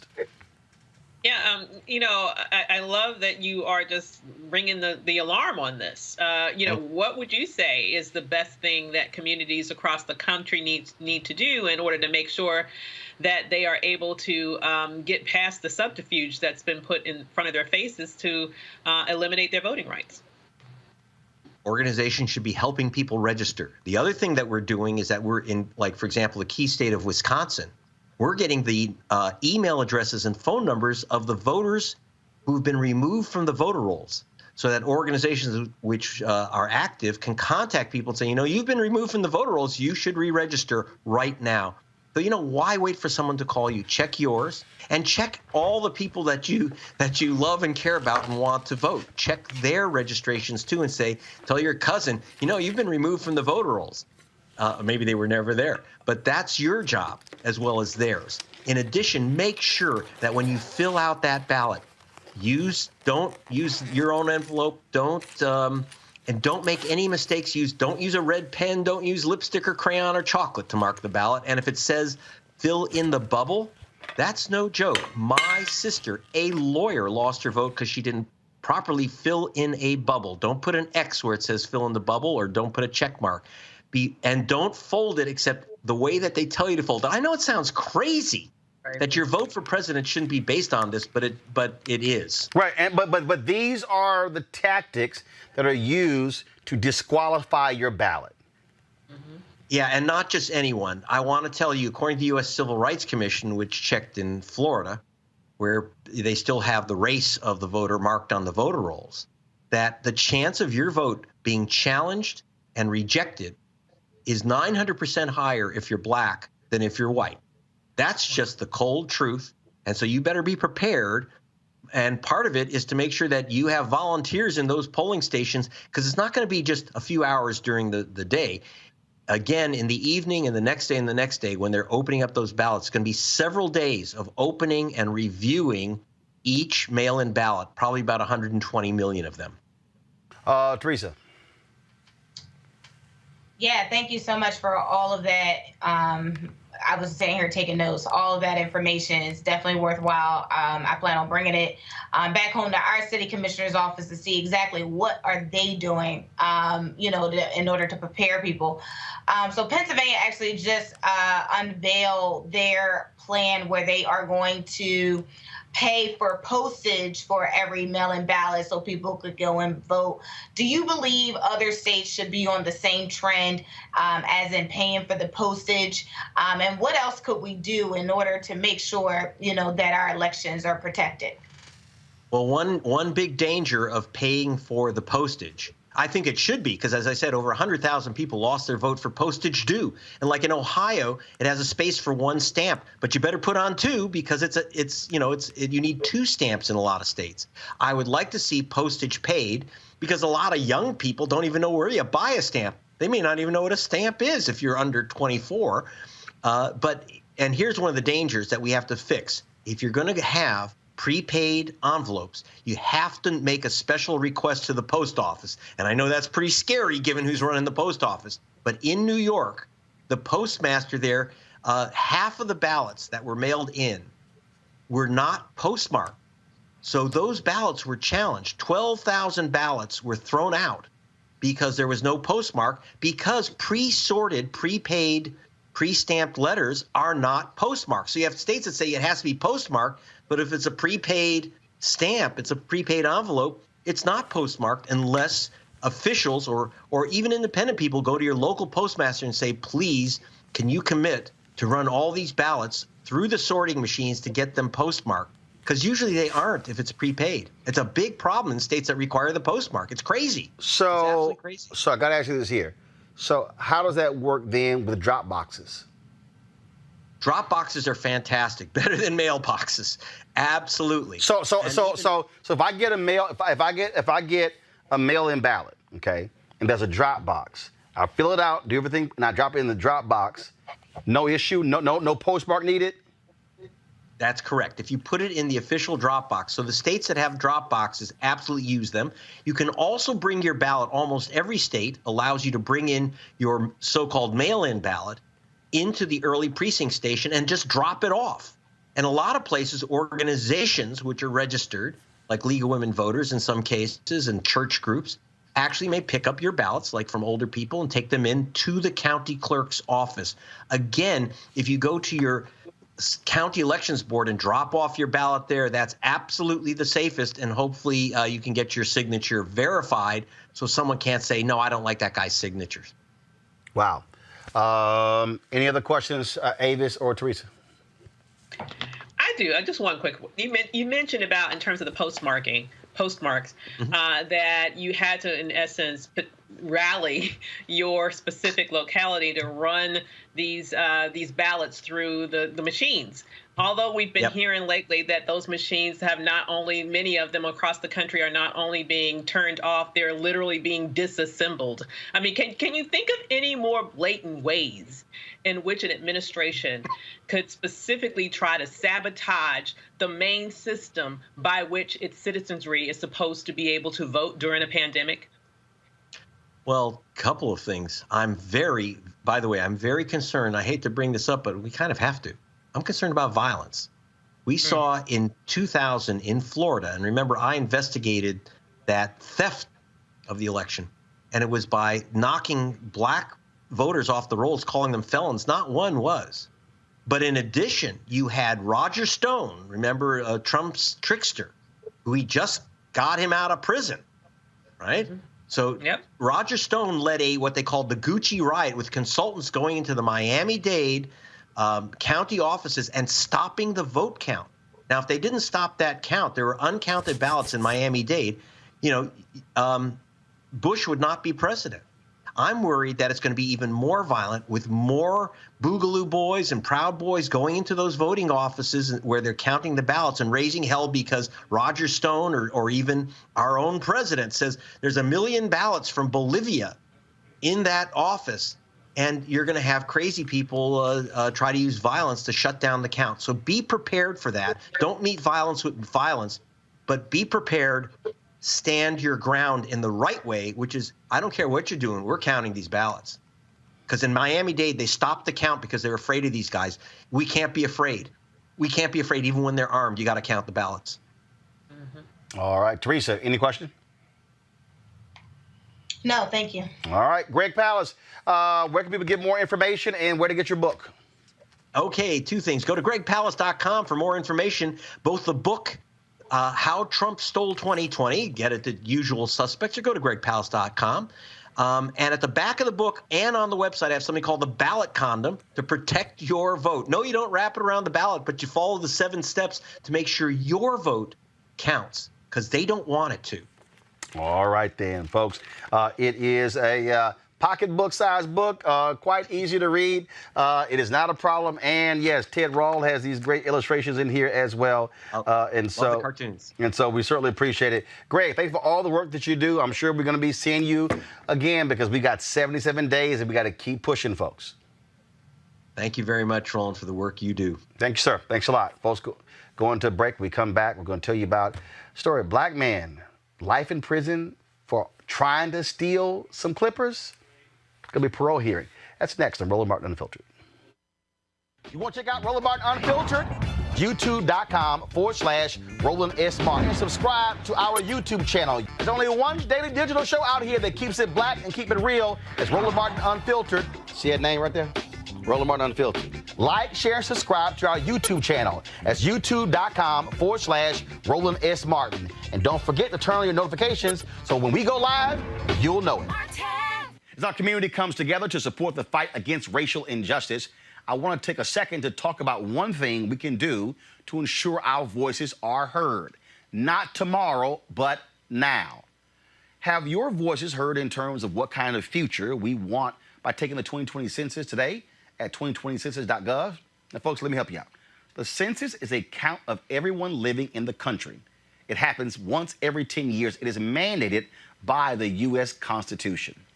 The thing that's important is that the census informs funding, billions of dollars, how they are spent in our communities every single year. I grew up in Clinton Park in Houston, Texas, and we wanted new parks and roads and a senior citizen center. Well, the census helps inform all of that and where funding goes. It also determines how many seats your state will get in the U.S. House of Representatives.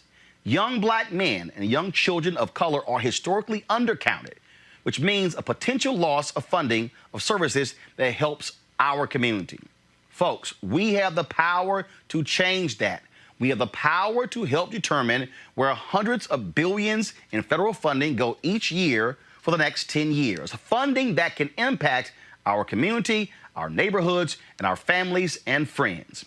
Folks, responses are 100% confidential and can't be shared with your landlord, law enforcement, or any government agency.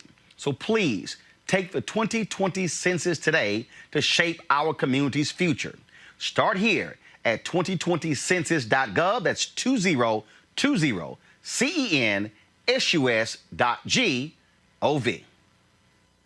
You want to support Roland Martin Unfiltered?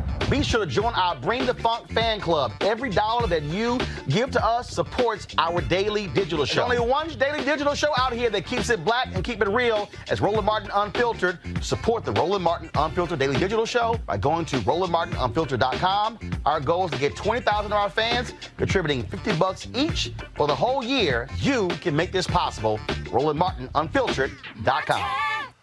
Folks, an October parole hearing has been set for a black man sentenced to life in prison for stealing hedge clippers in Louisiana in 1997. Initially, the Louisiana Supreme Court voted 5-1 to let the ruling stand. 5 white male justices voted in favor, but it was Chief Justice Burnett Johnson, the court's only black member, a sister, who voted against it. She wrote a scathing opinion. Now, the court issued the decision without comment, but her 2-page dissent, she laid it out. She argued that the sentence was so out of proportion to the crime and clearly unconstitutional. Her response drew widespread attention to the case, and there are 4 factors that will go into the 7-member parole committee's decision on whether to free fair Wayne Bryant. It will include his criminal record, his behavior in prison, whether he has a place to live, and any comments from victims. Bryant had applied for parole on July 21st. A 3-member administrative committee of the parole committee agreed to schedule him for a hearing on October 15th. This is an important case because, Teresa, this goes back to Jim Crow laws. That's when this law was created, this habitual offender law. Even though they supposedly had habitual offender reform, the fact that 80% of the 2,000 individuals affected are black, it's real clear. And in fact, one of the counties, I'm trying to think between Orleans and where Baton Rouge is. I got to pull it up. Just showed you the disparity. I mean, this is crazy. Life in prison. The Chief Justice wrote, And Louisiana's going to spend more than $1 million over the life of this guy being in prison over an attempted stealing of shears.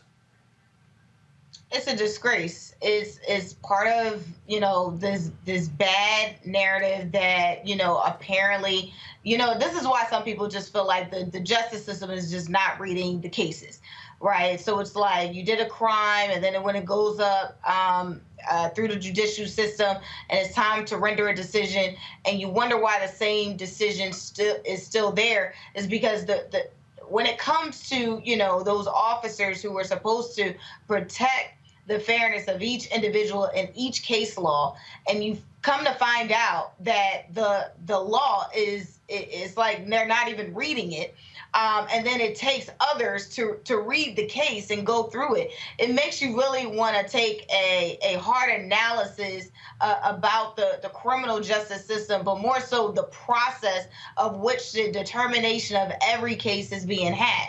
And so, I'm always an advocate for who's investigating the investigators, right? We need the public defenders, we need the nonprofit organization, and we need the community advocates, and we need the interns in college to read this case and really come up with a clear understanding that obviously this man did not deserve life in prison for attempted stealing of some shears. I don't know if these shears were gold, but regardless of what these shears were, they were not due to the full sentencing of the law. But again, this is if we did not have that woman, we did not have that official in office, right? This man's life would have been stolen even the more. So I'm actually thrilled that victory should be coming soon.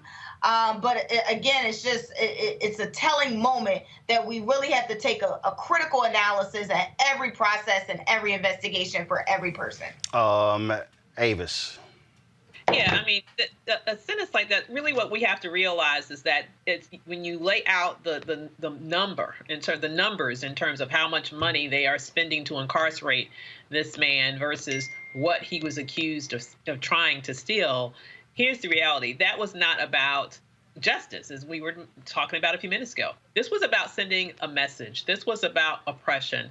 This was about being able to show that there are no rights that Black people have that white people are bound to respect. That is what a sentence like that is about. It's about instilling fear into a community. It's about telling that we can do anything we want to you, and there is nothing you can do about it. That's really what sentences like that are meant to do. And this, once again, is why it is so important that we have positions of power that can work to undo those injustices. Because as horrible as that case is, I can tell you it's not the only form of injustice that we've seen across this nation. Unfortunately, there are far too many people in jail right now because they have found themselves under similar oppressive circumstances. Got to reach out this story here. It's pretty crazy. The Colorado Springs, Colorado Police Chief Vince Niski decides not to fire an officer who commented, "Kill them all," on social media posts of Black Lives Matter protesters. The officer was instead penalized with a 40-hour suspension and loss of more than $2,000 in wages.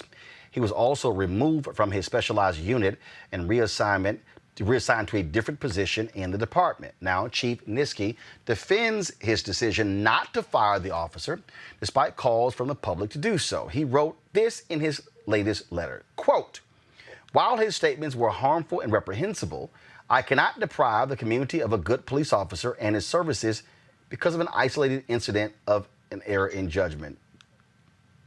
Teresa said, kill them all. This man does not deserve to be on the streets, especially with that type of mindset.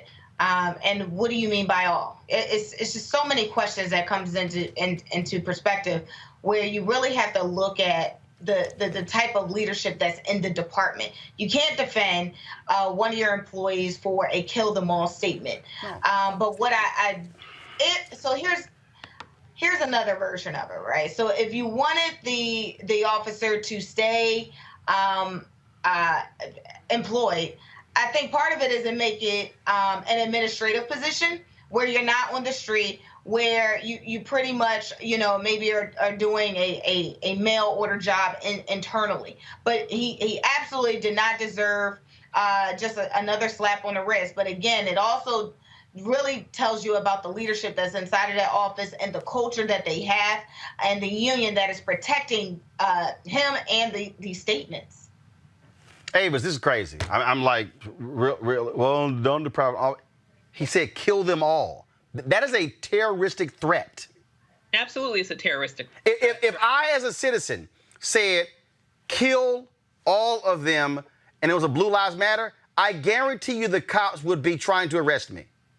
Oh, absolutely, absolutely. I mean, if the shoe was on the other foot, you're exactly right. That would definitely be characterized as, terroristic activity. You would probably be undergoing some FBI surveillance as we speak.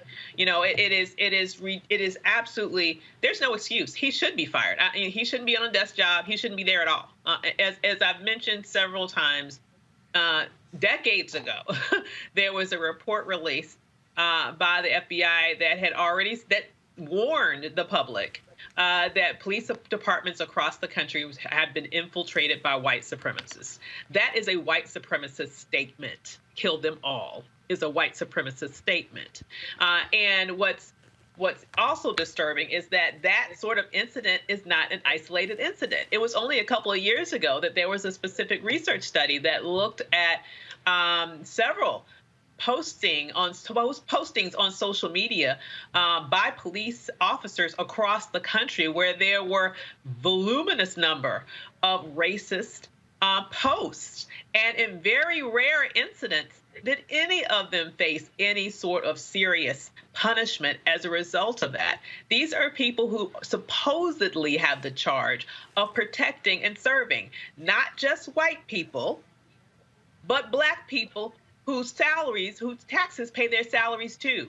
And so it is just infuriating to me. It is infuriating to me that every excuse is made in the book to justify white terroristic behavior, when on the other hand, as you just mentioned in your previous story, you have Black people across this country who right now are rotting in jail because of minor infractions. It is just yet another example of institutionalized racism. Okay, if you want to hear something so crazy, I got to show you this here. This is some breaking news here. Y'all, this is State Senator Louise Lucas has been charged. Again, this is breaking news. This is literally just happening. She's been charged with 2 felonies by Portsmouth PD for the incident at Confederate Monument in June. Police sources say conspiracy to commit a felony and injury to a monument. Okay, I'm not done. According to this reporter here, Jason Marks, we've reached out to Lucas, but no answer. Spoke with Don Scott, her attorney, but he was just, go to my iPad, please. He was just hearing about it. I'm told several others, including members of city's NAACP, have also been charged. A news conference at 4 o'clock. Ava's injury to a monument. Last I checked, monuments were inanimate objects. So how are you going to injure an inanimate object? I mean, once again, it is absolutely disgusting. This is an example of white power run amok. Injury to a monument. It's ridiculous. I've seen so many of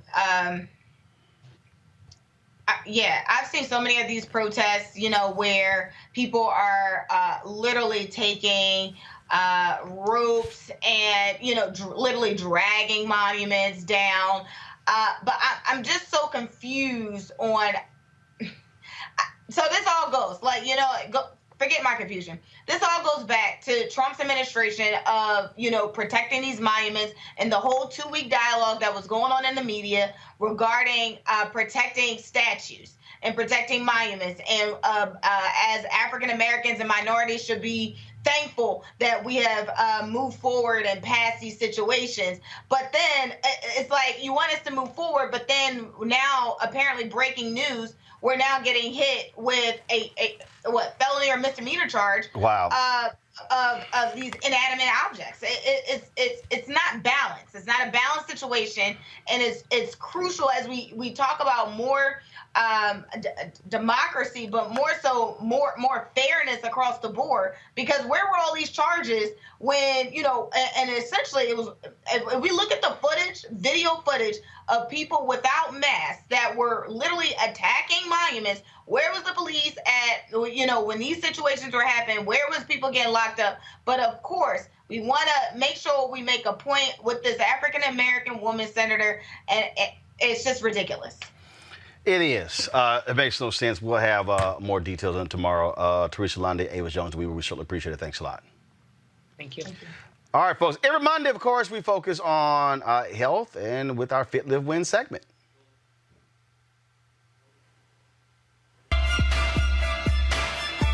Okay, if it's fro.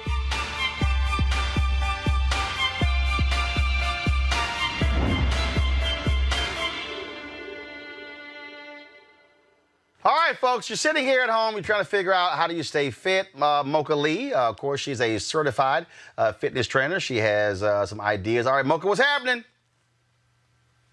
Hi, thanks for having me. All right, so people out here, they can't buy barbells. There's no equipment anywhere. Folks have been buying up all kinds of stuff. And so, what advice do you have for folks who are trying to stay fit, but somebody was online, they said barbells were fetching $1,300. They're like, what the hell? Dumbbells, I'm sorry. They were like $1,300 for something that normally costs $50? Well, that's just where we are now because of COVID-19. Well, I'm just really here to give a little hope and give a little inspiration to anybody who has some pandemic pounds and they're just frustrated that they cannot seem to get motivated to get started. So I have a few tips, 3 tips that I just share with all of my clients all the time. You do not need equipment. You don't have to have special equipment. The first thing you have to do is morning movement. My tips. Morning movement. What's morning movement? Movement. Do you know why I am suggesting the movement? No, why?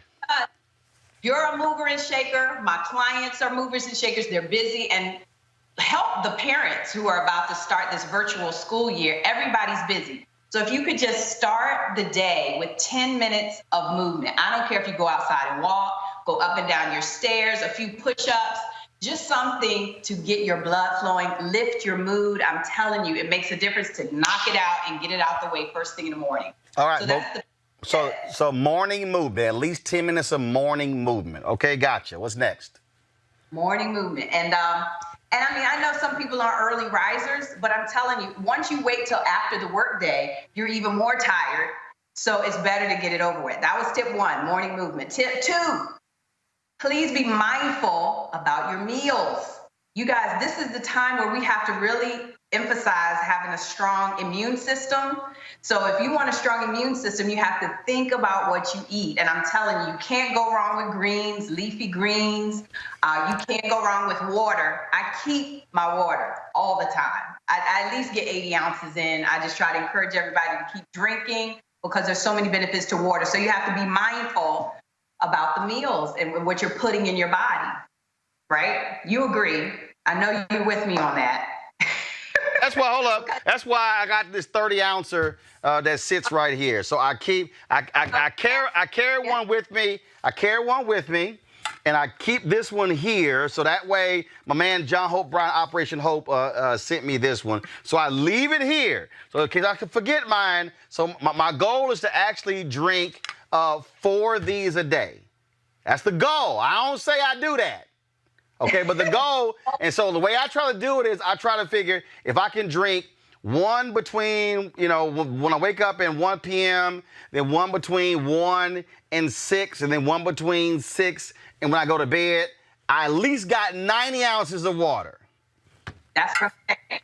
You have to drink the water. So you know this stuff. So I'm really preaching to the choir when I'm talking to you, Roland, but you would be surprised. No, but we all need reminders, because trust me, Yes, but guess what? My clients are often giving me these confession sessions about drinking the wine. They need the stress relief, so they're drinking the adult beverages at night, which I get it. This is a fairly stressful time, So you might want to unwind, but you can't do the wine every single night. You just have to really think about moderation. All right, now I love how everybody and their mama all of a sudden are fitness people. So somebody said add some lemon to get the bowels moving. To get the what? Bowels moving.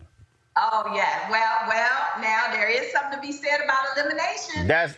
But that's if you got a problem. If you ain't got a problem eliminating, you good. So, all right. Well, so I'm giving you these tips. The third tip. Number 3. Believe it or not, is the most important of all, and it also starts with an M. Make yourself accountable. Make yourself accountable, because we already know this stuff. And if you're sitting there watching, one of your viewers might be like, man, I know I should be working out. I know it's good for my body, but I just cannot figure out how to stay consistent. So that's when those of us come in who are trainers. We love this stuff. We love to let you get on a schedule and get committed. And believe it or not, me and most of the trainers on my team are just patient. We understand that a lot of people don't love the workout, but we at least try to make it fun. And we try to make sure you show up and at least do some movements that are just going to be good for you. And believe me, it lifts your mood. It helps with stress to work out. It truly does. But let's say you don't work out. This last one for you. I was talking to Damian Woody. I think Damian's lost like 50, 60 pounds. And we were texting back and forth, and he said, he's really been focused. He's like, look, I do the workout, the diet, he said, but it's the movement, because the problem with COVID-19, we're not actually going to work. When we go to lunch, we're not walking anywhere. And so in many cases, we're more sedentary as a result of coronavirus, because we also are at home. And so, so let's say there's somebody out there, they didn't do morning movement, but let's say they still have to go to work and they come back. We keep hearing this whole idea of 10,000 steps. So let's say they have a treadmill. Do you tell them, look, just walk at a gingerly pace for 30 minutes? That way, at least you have that. Or are you trying to hit a certain number? Are you trying to say, no, do 5,000 steps, do 10,000 steps, or hit this calorie number? What are you telling them? Very good questions. Normally what I do with my clients is I really take a little peek at their schedule, because normally it's an issue of time. So if you only have 15 minutes to get on the treadmill, then that's fine. But I do want you said gingerly pace. I like that, because power walk is where it's at. The goal is you're trying to get your heart rate up. You're trying to burn some calories. And if you only have 15 minutes, that's cool. But ultimately, 30 minutes is really more ideal. 30 minutes is ideal at least 5 times a week.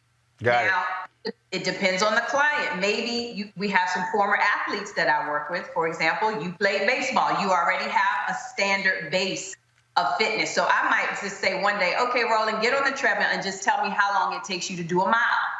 And then that can be a goal for you, to keep decreasing your mile time so that you have a you're shooting for. And I'm the one keeping track of it so that you have that accountability. Okay. And we just keep it going. It's incentives. All right, Mocha, how can folks reach you? Thank you. Thanks for having me. No. How can folks reach you? Say it again. How can they reach you? Just find me on Instagram, on social media. I'm Mocha Lee Fitness. And I am offering a special for the fall. It's the back to school special. 3 workouts for $100, 30-minute virtual sessions. So if you really are out there struggling, I would love to help you. It would be my honor. All right, folks, Mocha Lee Fitness, MOCHALAE Fitness. Mocha, I appreciate it. Thanks a lot. Say it again. I said thanks a bunch. Thank you. Take care, Roland. All right, thank you very much. All right, folks, don't forget to support Roland Martin Unfiltered by joining our Bring the Funk fan club. You can do so multiple ways. Cash App, $RM Unfiltered, PayPal.me/R Martin Unfiltered. Then, of course, we have Venmo.com/RM Unfiltered. You can also, of course, give via our, you can also give in terms of with money orders. I got people, of course, who have actually sent in a number of here. And so I certainly appreciate that. Some of them don't have the names on the outside, so I'm going to read those tomorrow. You're not going to go ahead and do it right now. Ralph Miller, Melvin Simmons, let's see, Paula Doze, Stephen Riggins, Christopher West, Pearlie Crane, Karen Crawford, as well as Michael Potts. And so there are a lot more. So I certainly appreciate all of y'all who help us out. And so, again, you can Cash App, you see it right down right there, $RM Unfiltered, PayPal, Venmo, and also our address, New Vision Media, 1625 K Street, Northwest, Suite 400, Washington, D.C., 2006. And don't forget, make it money order payable to New Vision Media, NU Vision Media, which, of course, is the parent company of Roland Martin Unfiltered. Folks, tomorrow we'll have the day one discussion of the DNC convention. Also, Reverend Dr. William J. Barber. He has some words from Ohio Governor John Kasich, who spoke tonight. You don't want to miss that tomorrow right here. I'll see you then. Don't forget, Census 2020. Remember, 2020census.gov, 2020census.gov. Be sure to sign up. Be sure to fill out, folks, but that's critically important that you do so. We have to make sure that we are counted. I'll see y'all tomorrow.